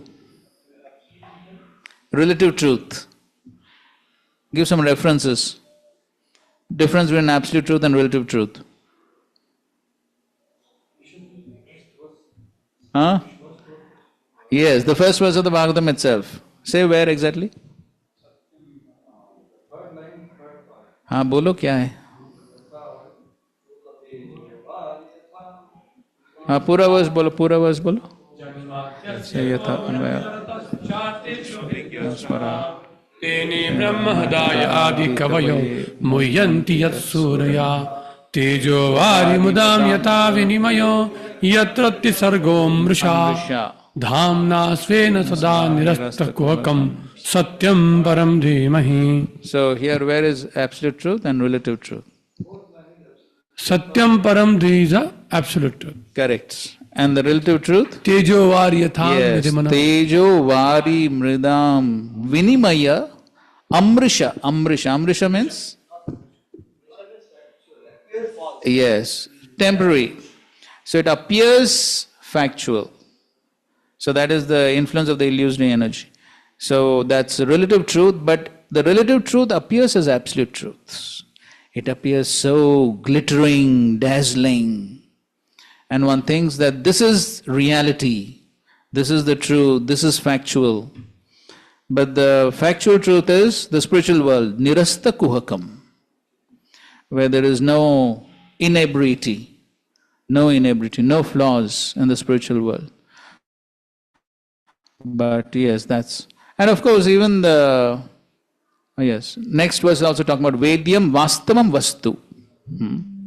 So the Vastavam Vastu, the real substance is the Supreme Lord, and everything else is in relationship with the Supreme Lord.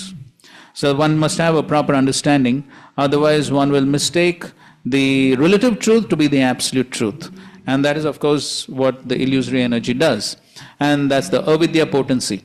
And so therefore he is saying that one must obtain knowledge. So now how to obtain knowledge? Again the same point is being repeated in the 12th verse. Acharyo raniradhyasya ante vasya uttararani tatsandhanam pravachanam vidya sandhi sukavaha. The spiritual master can be compared to the lower kindling stick, the disciple to the upper kindling stick, and the instruction given by the Guru to the third stick placed in between. The transcendental knowledge communicated from Guru to disciple is compared to the fire arising from the contact of these, which burns the darkness of ignorance to ashes, bringing great happiness both to Guru and disciple. Yes. So, Guru is the lower stick and the disciple is the upper stick. And so there is fire. Yes, that is the instruction given by the Guru. That's the third stick in between. And so there is fire between these two sticks. And that is how the darkness of ignorance is dissipated. So that is how the avidya is destroyed. So the avidya is destroyed by the Guru. As in the purport it said, when the darkness of ignorance is burnt to ashes, the dangerous life of ignorance is also eradicated, and one can work for his true self-interest and full knowledge. Okay. Adya means originally indicates the spiritual master who is compared to the sacred kindling stick held below. From the spiritual master, transcendental knowledge like fire is spread to the disciple. So fire goes from down to up. So therefore, spiritual master down, disciple, that stick is up. Just as friction between two sticks of fire would produce fire, similarly, bona fide contact between spiritual master, who is the representative of Krishna, and sincere disciple produces the fire of knowledge. When the disciple takes shelter of the lotus feet of the spiritual master, he automatically acquires perfect knowledge of his original spiritual form. Okay, so then that realization takes place by service to the Guru.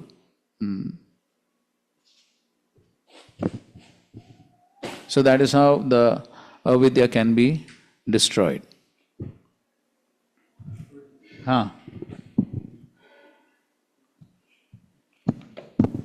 Related to this, now it didn't purport now.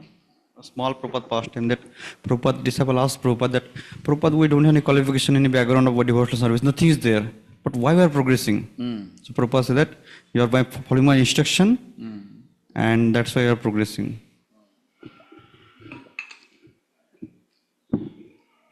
We can say like Guru is like a matchbox and we are like a majestic. See, just now we read, now that other purport we read, now just now. The other purport we read, 1, 2, 32. So the fire, the wood-like living entity, there is fire inside, that is a spiritual consciousness. But for the spiritual consciousness to manifest, there must be another divine grace, another fire. Fire comes in contact with this wood, then the fire inside the wood will come out. And so what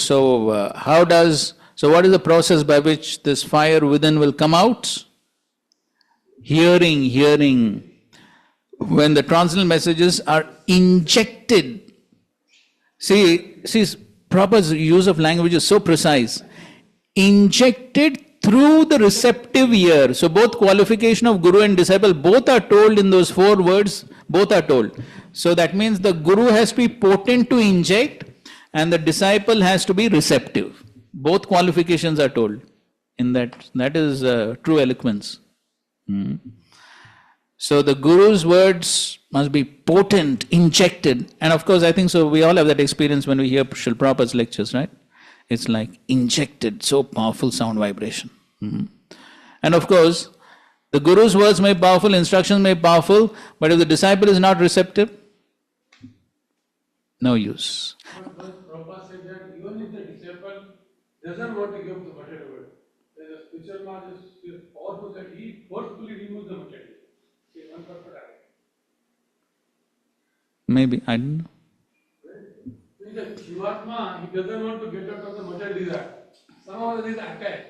But with the powerful spiritual master, he roars like a lion and he removes those tents that he is not able to do it. Okay, fine. But at least some receptivity has to be there, no? Of course, Because Srila Prabhupada also gives the other analogy of the man in the well, and the man throws a rope, but the person has to hold the rope. He has to catch the rope. If he doesn't catch the rope, then what the other person can do? He can't do anything. So similarly, so what is the rope compared to? Yes, the rope is compared to the instructions. So Srila Prabhupada says, I can give you instructions, but if you don't follow, what can I do? Even I cannot save you. Srila Prabhupada's this lecture is there. So therefore, yes, one has to follow. And that's what he is saying in the next verse, 13th verse. Vaisharadi sati vishuddha buddhir dhunoti mayam gunasam prasutam gunamsha sandhaya yadatmanam tat swayam cha shamyatya asamedyatagni. Okay, online, read. Online devotees, please read. Prabhuji, may I? Yes, go ahead. By submissively hearing from an expert spiritual master, the expert disciple develops pure knowledge, which repels the onslaught of material illusion arising from the 3 modes of material nature. Finally, this pure knowledge itself ceases just as fire ceases when the stock of fuel has been consumed. Okay, so by submissively hearing, so that is the process always. So then what happens? So both have to be expert spiritual master, expert disciple. So then one can one gets the knowledge. And then when one gets the knowledge, then one comes out of the illusion of the three modes. And ultimately, so just like when there's fire, then the wood itself is burnt, and then when the wood also gets burnt, then fire also ceases. So what is this compared to? This pure knowledge itself ceases. What does it mean? Just as fire ceases when the stock of fuel has been consumed. What does it mean? The knowledge itself ceases means what? The knowledge has been transformed into experience, anubhava, anubhuti. Knowledge has been transformed. Okay. But here it said it ceases, no? It's not transformed.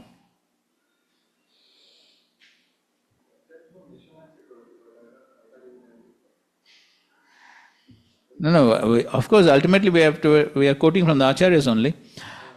But before reading from the acharyas, I'm just trying to see what is your understanding.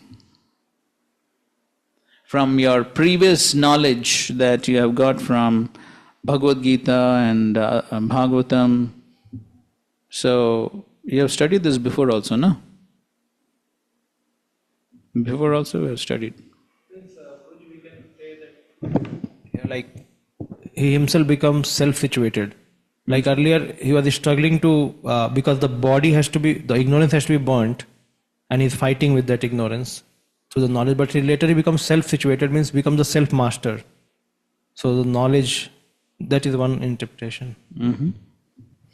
Anybody else? Knowledge is the fire. Knowledge is the fire which is required to burn the bodily consciousness, and after that it is not required because you are situated. I mean, there's no body anymore or bodily consciousness, so you are pure. So what is not required? The fire to burn. Okay, fire is not required. What does the fire indicate?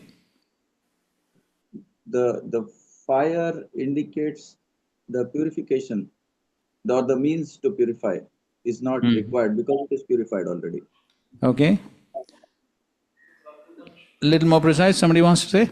Anyways, so basically, as we will read now, so basically this refers to the Gyan, the process of Gyan. So here we are talking about Gyan, that is the distinction between matter and spirit.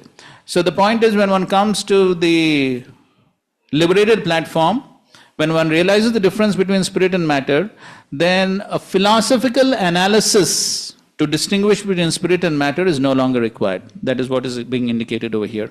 So then one has to give that up.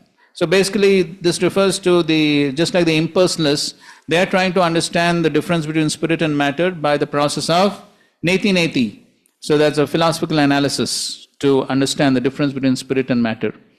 So, but when one comes to that realization that I'm not the body, I'm spirit, soul, one has a clear understanding about the difference, then there is no need of a further philosophical analysis. Otherwise, that itself will be an obstacle in one's further progress, where from the liberated platform one has to come to the platform of bhakti. So then this philosophical analysis, if one continues, then that will be an obstruction on the path of bhakti. So therefore, ultimately the Gyan itself, this Gyan referring to this philosophical speculation that has to be given up. So that is what is indicated over here by the analogy that the fire itself ceases. So this is the fire of Gyan, okay, which in this context refers to the philosophical analysis between spirit and matter. So that is being explained here. We'll read the purport. Okay, maybe somebody can read the purport. Read. Okay, online, read. Read the first paragraph of the purport. The Sanskrit word Vaisharadi means that which is derived from the expert, Visharada. Perfect transcendental knowledge comes from the expert spiritual master, and when such knowledge is heard by the expert disciple, it curbs the waves of material illusion. Since the Lord's illusory energy acts eternally within the material world. There is no possibility of destroying illusion. One may, however, destroy the presence of illusion within one's own heart. To accomplish this, the disciple must become expert in pleasing the expert spiritual master. As one advances to the perfectional stage of Krishna consciousness, experiencing the presence of the Lord everywhere, one's attention shifts to the transcendental platform. At that time, pure knowledge itself, one's constant technical awareness of illusion, diminishes, just as fire diminishes and is extinguished after consuming its stock of fuel. Okay, so this is what gets extinguished. One's constant technical awareness of illusion. That is the difference between spirit and matter. So that is what is extinguished. Srila Madhvacharya is quoted from several Vedic scriptures to show that Maya or material illusion is just like a witch who always haunts the conditioned souls. Maya offers the conditioned souls whatever they like within the three modes of nature, but such offerings are all just like fire that burns the heart to ashes. Therefore, one must understand material world is a hellish place offering a permanent situation to no one. And towards the end, if we become fully Krishna conscious, taking complete shelter of the Lord, there will be no scarcity of pleasure, because the Lord is the reservoir of all pleasure and His devotees freely move within that reservoir. So knowledge ceases, the fire ceases. Is there, means it also refers to the danger of speculation. Like earlier speculation was, or philosophical speculation was, what is matter, what is spirit. Later now, when he has come to the stage of spirit, again he is distinguishing, means this is not the spirit, this is matter, this is matter. So means he cannot grow in the spiritual kingdom or spiritual reality. Yes, so after that then what is required is he has to surrender. So that's how he gets bhakti after that. So Brahmbhuta Prasannatmana Shoshindana Kankshati Samasarvesha Bhuteshu Mad Bhaktim Labate Param. So from the Brahmbhuta platform, which is the liberated platform, then bhakti arises. So when one comes to the platform of bhakti, then no more philosophical speculation. Then one has to surrender. Then that is how one can progress in bhakti. So as Vishnu Thakur says, our jnanis who perform bhakti secondarily, that is bhakti mishra jnana, after the destruction of avidya and vidya merge into Paramatma by their jnana arising through their secondary bhakti. So then for that bhakti to grow, so that's how they have to give up their jnana, that is their speculative endeavors to differentiate between matter and spirit. Okay? So Prabhuji, just one thing here. Like sometimes means we devote the facilities in bhakti, in facilities in the devotional service we devote, like using AC or flight or even sense gratification. So sometimes no sense gratification. Huh? No sense gratification. Everything is used in Krishna's service. Yeah. So that's what I'm saying. Then this spirit, distinguish between spirit and matter, is also there, and again it's not there. It's there in the consciousness, I'm saying again. So like sometimes someone can see that, okay, this is means such a renounced person using flight. So then this thing what I'm saying. So that at that stage one should not distinguish these things, or again it depends. No, that is, we are talking about the liberated platform. On the liberated platform, when one has fully realized, is convinced of the difference between spirit and matter. We're talking about that stage. So that is only for that individual or for setting example? No, that's for that individual. See, you're mixing up two things. What is being talked about here is the process of jnana. And what you're talking about is the process of bhakti. So no, I'm saying while in the process of bhakti, it is understood that he is beyond the jnana, na? It is understood. That's why he's practicing bhakti. Na? So that time then this thing mixes. Like we also are told that we are not his body, we are soul. So this is jnana. But this jnana is used to be engaged in bhakti. Okay. So now till what extent we should be detaching the sense gratification like that? Okay. So that also is based upon one's adhikar. It is based upon one's adhikar. So for this, I'll give you a very nice reference. We have discussed this previously in some classes, but you may not remember. So everyone, so Balbhadra Babu, you know the story of that Sanatana Goswami and Touchstone, right? Parasmani and Sanatana Goswami, correct? So where did Sanatana Goswami keep the Parasmani? In the garbage. So did Sanatana Goswami know the principle of Yukta Vairagya or no? Then why did he keep the Parasmani in the touchstone? I mean the Parasmani in the dustbin. Why? Whom? Sanatana Goswami. Sanatana Goswami. But that was with Sanatana Goswami, na? It was with Sanatana Goswami.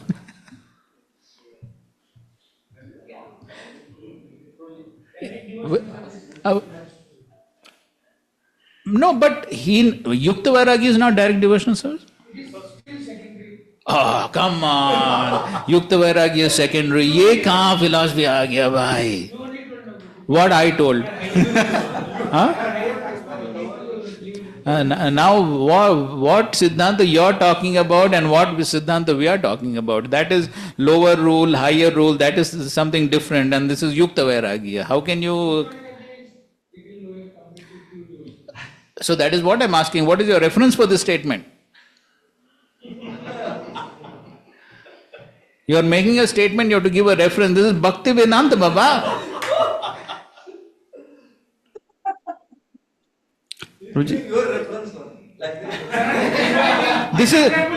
This is misinterpretation. No interpretation. He said that. You are only saying. I hear very attentively. I said what he said. You can ask him. He said. Okay, fine. Okay, fine. Leave that now. Not mine instead. Maybe his. Okay. Relax now. Now the question is, why did Sanatana Goswami keep the Parasmani in the dustbin? That is the question. May I attempt it? Wait, 1 second. Balabhadra Prabhu is enlightening us. That means that Sanatana Goswami is a pure devotee. He is doing whatever under the instruction of Chaitanya Mahaprabhu. But if we keep outside somewhere, visible, other people may get attracted or some wrong impression. So what is that wrong impression? That what kind of practice that he just want to attack others, like something like that.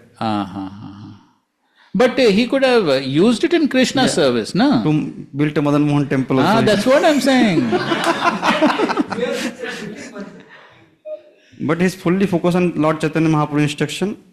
Whatever given. No, that is okay. That's okay. Okay, anybody else? Anybody else? Why did Sanatana Goswami?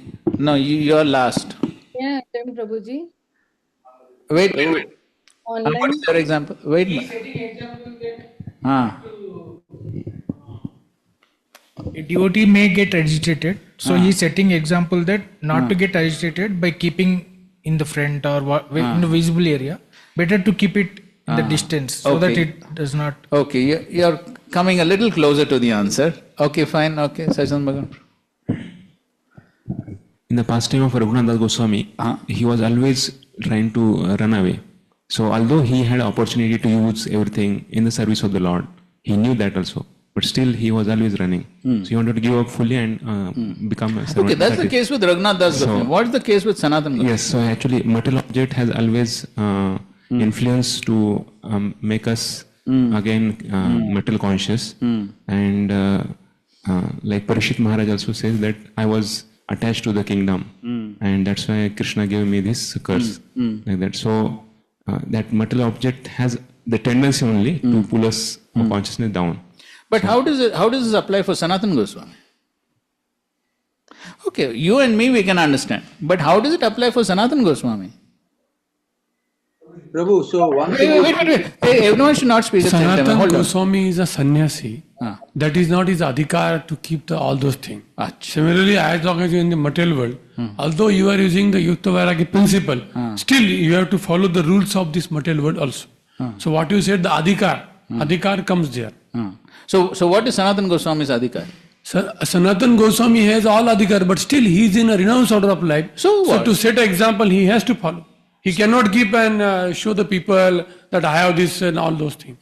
So He is not a king. He is not a so king. for whom he wants to set example? For all the renunciate like us, For us he wants to set example. What example he wants to set for us? that this Yukta Varga principle should not be misapplied. Now you have come to the point. But still we are looking for a little more.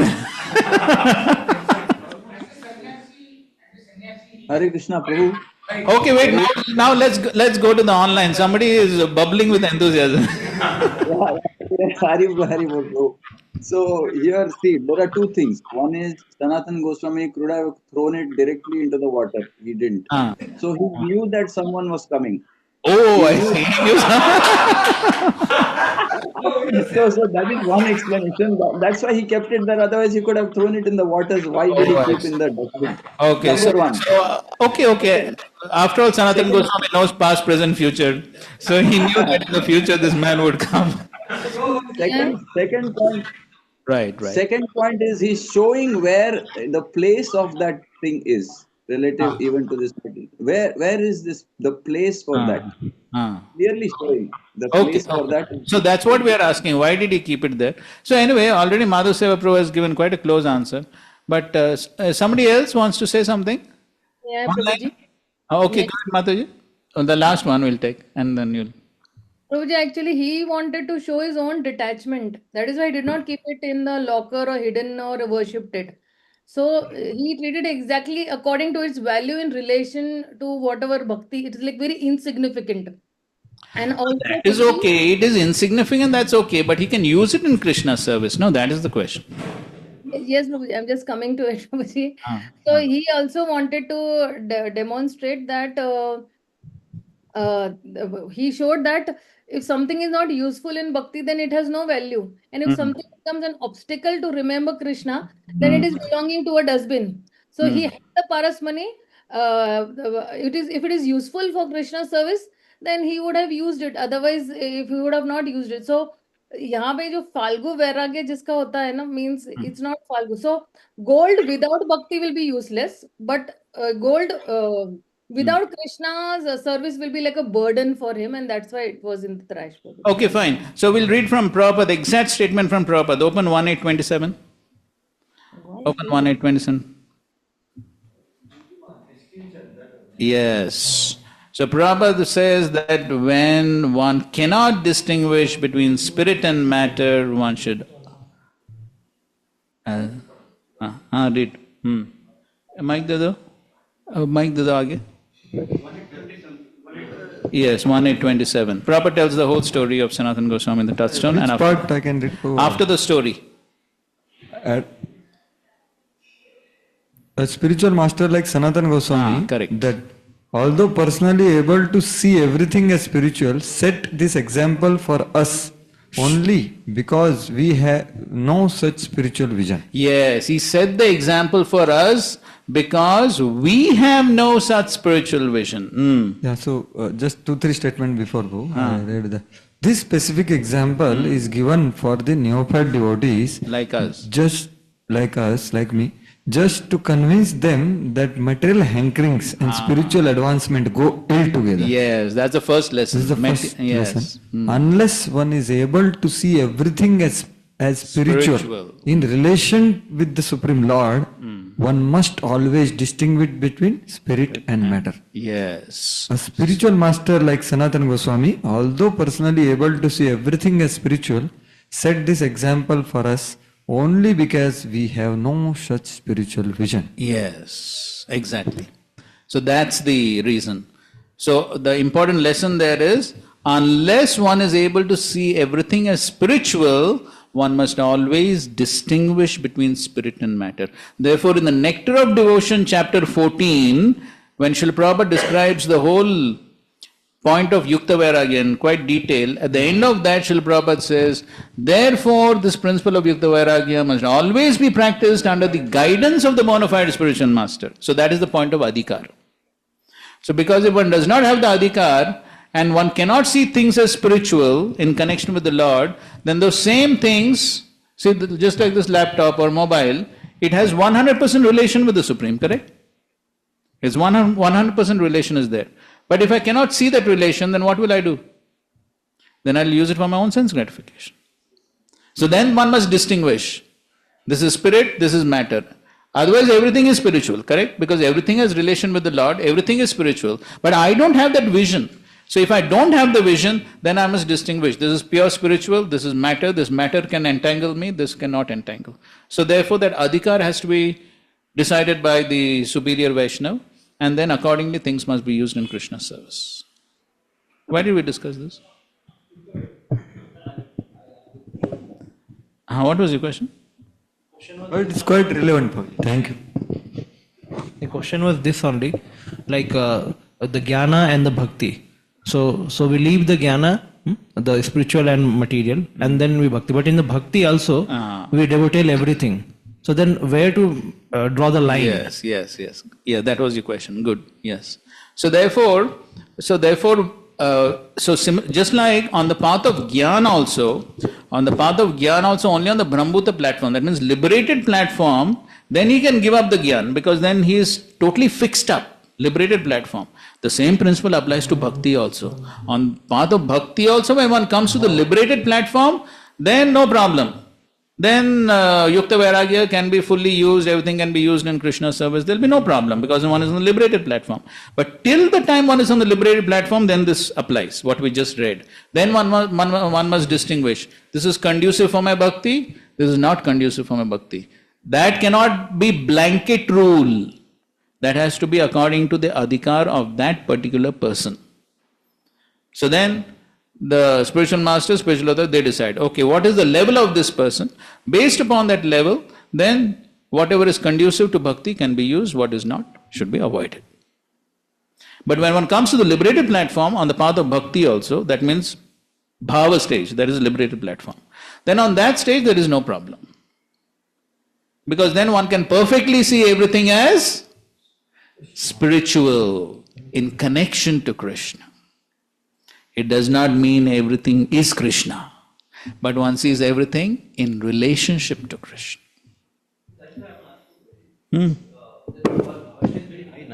Yes, it's very high. So majority then the whole...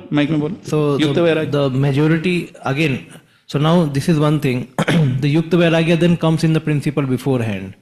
Unless one comes to liberated state, he has to come to the Yukta Vairagya stage using the things, even though he is not too much detached, means even though he is not at that platform also. So now the one thing is to Yukta Vairagya for Parikshit Maharaj, which Prabhupada mentions. Parikshit Maharaj, he was using here the king. And as a normal sadhaka, Yukta Vairagya, he is not at that stage and he is using the things. So now you are saying that adhikar has to be taken from someone, from authority. But he is not at his stage actually. Yeah, so therefore the guidance is required, no? Yeah. Therefore the guidance is required, check and balance, okay, therefore parental control, this, that, so many things. So that is why that control and the guidance and all that is required, because there is always a danger of misuse. Because I'm not on that platform, that is correct. So because I'm not on that platform, therefore, but what to do? We are staying in this world, we have to preach, we have to do services, so then all these things are required. Right? So therefore we have been allowed to use. Of course then if somebody is having a really big problem, then he may not be allowed to use at all. But then somebody has shown some degree of sincerity, then one is allowed to use, but still there is some monitor, there is some check and balance. That is why check and balance is required, because there is a potential misuse. Because I don't have that full realization that this is 100% Krishna's. I don't have that full realization. So this Yukta Vairagya principle has been brought down for our preaching purpose. Because No. It's not it's a siddhanta. It's a siddhanta. What is a siddhanta? Anasaktasya vishayan yatharam upayunjata nirbandha Krishna sambandhe Yukta Vairagya. The siddhanta is what? Everything is related to Krishna, everything belongs to Krishna, therefore everything should be used in Krishna's service. This is a siddhanta which is always applicable. Therefore, everything can be used in Krishna's service. But then who can use it? That depends upon the adhikar. So that's what I'm saying. So therefore, in the teachings of Narad Muni to Vyasadeva also, there is one verse, Vichakshana. The verse begins with Vichakshana. So that is expert. Yes, only the expert devotee, he can understand all these things. So therefore, we may not be expert, therefore we are using things in Krishna's service under expert guidance. ठीक है ना? And that's why we find all these problems. Therefore we find somebody is using, then there's some misuse. Why do we find? Because we don't have that full realization. We have some realization, but we don't have full realization. Therefore there's a problem. All right? But in Gyanmarg, such allowance is not there. Means there is no expert guidance. Means you have to first cross the liberation, then you have to give up this process of neti. no, guidance is required in all fields. In all fields, Guru is required. So, there is Guru for somebody on Karma Yoga also, Guru is there. Jnana Yoga also, Guru is there. Ashtanga, Guru is always there. Guru always has to be there. Without Guru, no progress. In any transcendental path, Guru… What to speak of transcendental? Material field also Guru is required. Guru is always required. Okay, I think so we should move ahead. Yes. Relevant, that's all. Okay, good. Since he has brought out an important thing, I felt like that. Okay. And you showed so much of light through that discussion. So Prabhupada shows. Prabhupada, two statements are very nice. Correct. Just following those. Correct. So, advancement of material vision or material civilization is a great stumbling block for spiritual advancement. This is the next line. Correct. Where he's saying, no, we have no such spiritual vision. Next. So, such material advancement entangles the living being in the bondage of material body, followed by all sorts of material miseries. So that's how Prabhupada is saying. So what I wanted to say was, Sriman Radhesham Prabhu, in recent Sunday Bhagavatam class, he was precisely speaking this point, that even if one doesn't even begins with spiritual vision, and afterwards he distracts to material vision. So that was his Sunday Bhagavatam class was from 7th canto. So he was giving many examples that how they didn't intend to misuse, but they ended up misusing and then it happened. So it's all about becoming extremely introspective and cautious, finding out what is my intention when I am using. So it was a very profound lecture which he spoke on the same point which we are discussing here. Okay, good. Thank you for the discussion. Okay, fine. So now we'll proceed ahead. Okay, 14 to 16. So we're a little bit, we almost come to an end of our time, but still we'll speed up a little bit at least. So please read the translations 14 to 16. Okay, online is somebody is reading online, right? Somebody can read quickly online? Yes, Prabhuji. My dear Uddhava, I have thus explained to you perfect knowledge. There are philosophers, however, who challenge my conclusion. They state that the natural position of the living entity is to engage in fruitive activities, and they see him as the enjoyer of happiness and unhappiness that occur from his own work. According to this materialistic philosophy, the world, time, the revealed scriptures, and the self are all variegated and external, existing as a perpetual flow of transformations. Knowledge, moreover, cannot be one or eternal because it arises from the different and changing forms of object. Thus, knowledge itself is always subject to change. Even if you accept such a philosophy, my dear Uddhava, there will still be perpetual birth, death, old age, and disease, since all living entities must accept a material body subject to influence of time. Yes. So basically till now what Krishna has spoken?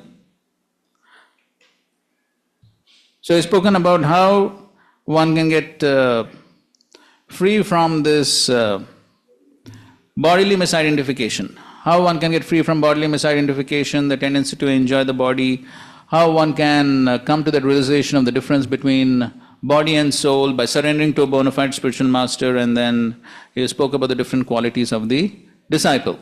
Okay?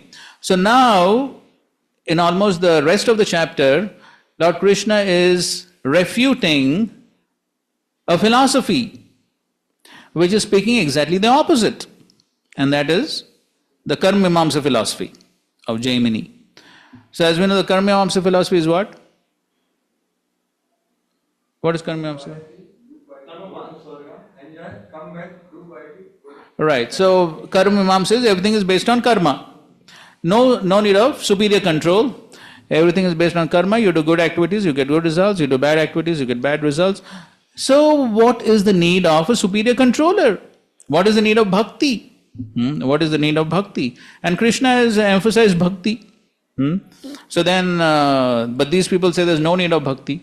So that is what he's speaking about, this philosophy here.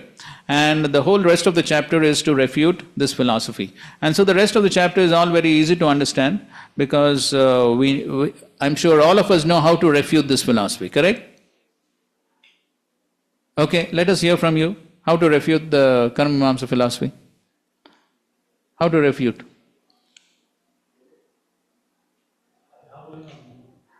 Well, a few points will come to this. Few points, give. But result is not in his hand. Farmer, when he sowed the seed, the result is not in the hand.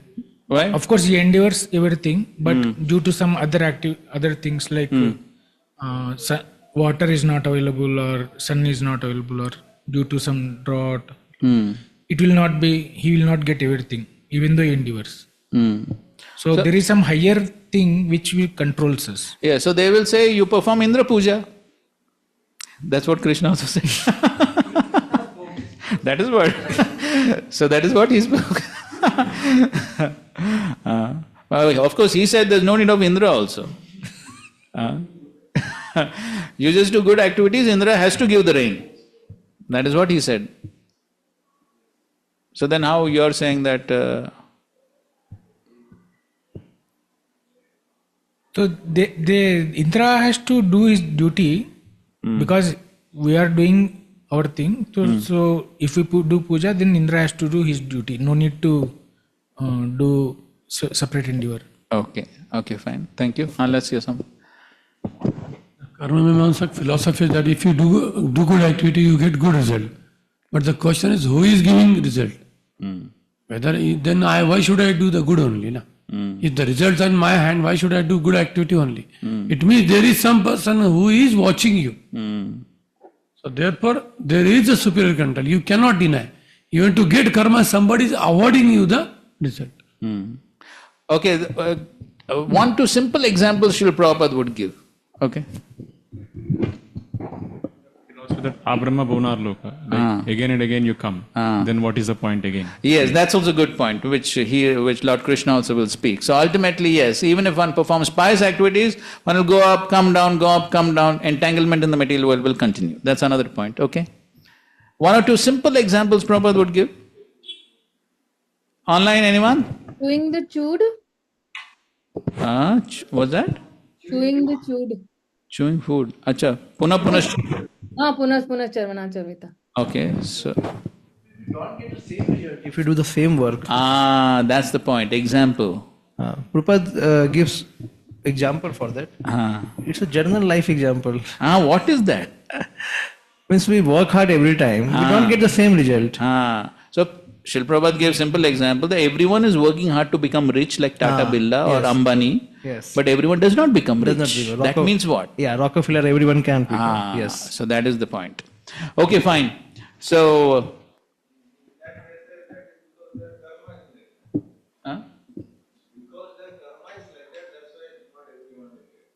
Okay, okay, fine. Karma is like that. So then, if karma is in your hands, then you modify it, no?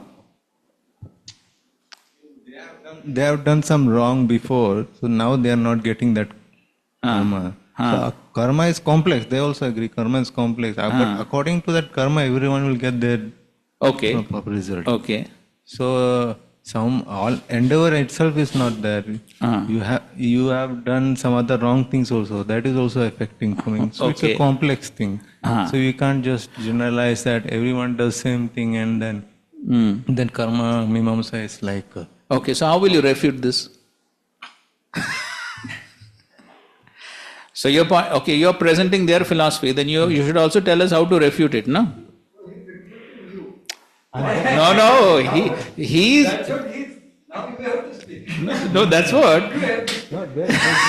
So he is presenting their philosophy. Okay, he is refuting me by presenting their philosophy. But now I am telling you only refute that philosophy. Actually, any representation, the mixing of their work. Because when you say that this karma is bad, You have to, the online devotees can't hear. see, this karmavad means what? If I do good, I should get good. I cannot wait for the bad. It means there is some destiny controlling. So they don't accept the destiny only. They don't accept the destiny part. They just say that if I'm doing good, I should get good. And that's why Krishna said in the 10th canto, if you are already doing your hard work, then Indra has to give the rain. Indra does not have any independence. Correct. But he's saying is little mixing actually. If because they have done something bad, it means then destiny is there then. Then the Daivad has already come in that. Daivad. Okay, fine. So in any case, I think so we will read a few points from this purport here.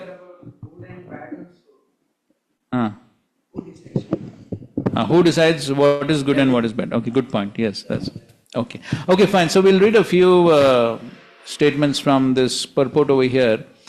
So in this verse, according to Srila Vishwanath Thakur, Lord Krishna speaks the following to Uddhav. My dear Uddhav, I've clearly established the actual goal of life in the instructions I've just imparted to you.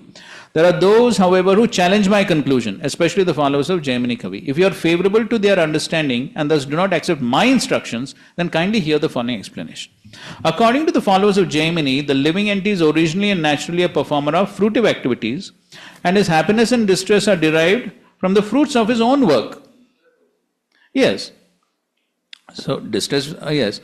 So, the world in which the living entities find their enjoyment, the time during which they enjoy, the revealed scriptures that explain the means for achieving enjoyment, and the subtle bodies through which the living entities experience enjoyment all exist not only in manifold variety, but also eternally. The living entity, so here they're... Eternal point is coming here. Yes. So here they're explaining what is the Jaimini philosophy they're explaining. The living entity need not develop detachment from material sense gratification, either by seeing the temporariness of individual material objects and situations, or by seeing the material world as an illusory creation, Maya. According to such materialistic philosophy, material objects such as garlands, sandalwood, or beautiful women are temporary and specific manifestations, but perpetually exist through the natural flow of creation and destruction. In other words, although a particular woman's form is temporary, they will eternally be beautiful women within the material world. Thus, by carefully executing fruitive rituals according to religious scriptures, one can maintain enjoyable contact with women and wealth life after life. In this way, one's sense gratification will be eternal. How will you refute this point? How will you refute this point? Sense gratification will be eternal.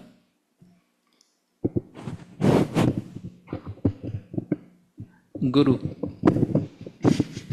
Hare Krishna.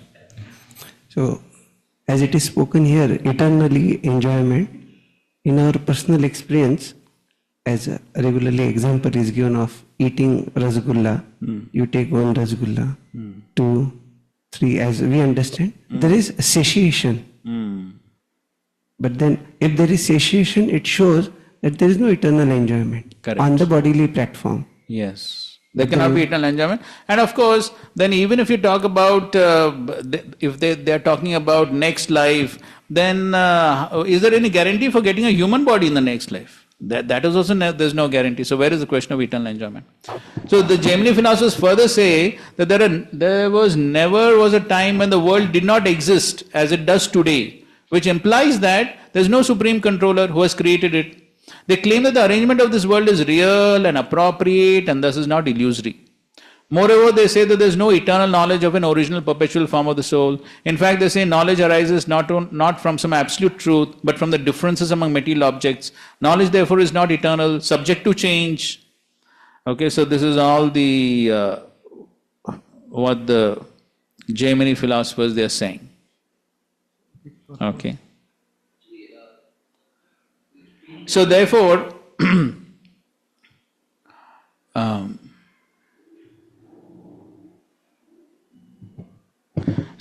further down, this is almost towards the end. The last paragraph, in the last paragraph, he says, we may further elaborate that if one falsely accepts the atheistic philosophy of Jaimini and his innumerable modern followers, then the living entity perpetually remains entangled in the anguish of birth, death, old age and disease. That is their philosophy. Correct? So if they say that the living entity will always remain in the material world, will always enjoy, but then along with that so-called enjoyment, what will be there? Birth, death, old age, disease. This bogus atheistic philosophy encourages material gratification as the only logical goal of life, but the living entity will inevitably commit mistakes in the execution of regulated sense gratification and eventually go to hell. So then where enjoyment will be there? So that is the point. What we understood means this is a karma kanda. Karma kanda is this: you worship demigods, you secure an enjoyment in heavenly planets, or you take next enjoyment, next birth. So then this is like karma kanda. And here karma mimamsa means generally we think that you work hard, you get the result. You do good, get good. You do bad, you get good. Then there is no question of demigods. Means so then there is a mixture here. Jaimini means karma kanda and then karma mimamsa. Jaimini is karma. So generally the karma kanda is a mixture of karma kanda actually. Anyway, that is what is being explained, that this is what is Jaimini's karma mimamsa. So, of course, I think so karma mimamsa also there are some varieties, I suppose, right? There are some. And this Charvak, he is atheistic. Charvak is atheistic. Anyway, so from next verse onwards, basically Krishna will refute this philosophy till almost the end of the chapter. So please read and come. The rest of the chapter we'll go through it quickly and then go to the next chapter, which is actually very important for us as devotees. The next chapter is very important. So the rest of the chapter we'll go through quickly. It is basically simple philosophy of refuting this karma mimamsa. All right? So then we'll go to the next chapter. That's very important. Srila Prabhupada ki jai, Granthra Srimad Bhagavatam ki jai, Samved Gaur Bhaktivedanta ki jai. Thank you very much. Hare Krishna, Krishna Krishna, Hare Hare, Hare Rama, Rama Rama, Hare Hare.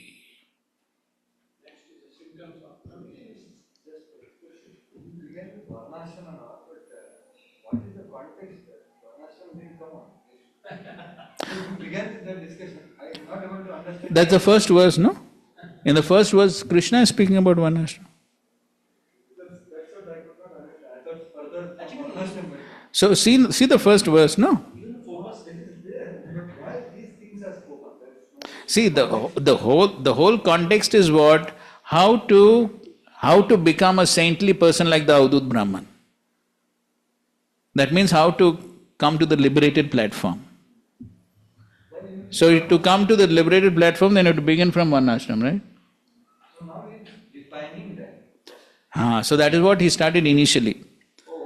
Initially, so therefore that's what he's speaking. So initially it is one has to practice Varnashram duties, then come to the platform of Gyan, then come to the platform of Bhakti, follow the instructions of the Guru, then come to the liberated platform. So that's the process he's explaining.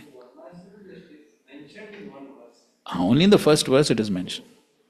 But because that is the foundational step, no? Yes, that's a big. So then one can proceed. So that is why just in the first verse it is mentioned. So therefore we had a brief discussion on that. Prabhuji, also this Mimamsa philosophy, they have this Purva Mimamsa, Uttar Mimamsa and all. Is it necessary? And they have their schools also. They have this Bhatta school and Prabhakar school and everything. Is it necessary for us to know all this or not very much required? We don't have to get into all the details of all those things. So basically whatever is there in our scriptures, that much is good. Prabhu, the Purva Mimamsa just means the ritual part of the Vedas, and the Uttara Mimamsa means the Vedanta, that is the Upanishads. That's all it means. It comprises the Vedas in totality. Acha. So okay, so there are some differences. Yeah, the Purva Mimamsa is completely ritualistic. The Homa, the Yajna, and the Uttara Mimamsa is completely Upanishads only, Jnana Kanda. Okay. Karma Kanda is Purva Mimamsa and Jnana Kanda is Uttara Mimamsa. Okay. Uh-huh. Okay, fine. So there is those two. Says in 1.1.6 that when one sits on Rasta service, is usually conversant with six systems of philosophy. Conversant is referred to converse. That Prabhupada is saying, I am not conversant. So that means one should know at least something. What is their goal? What is the sadhana? Yeah. Because now within that same purport, Prabhupada says why? Why? To establish bhakti. Yes, indeed. Yes. So therefore something one must know. It does not mean one yes.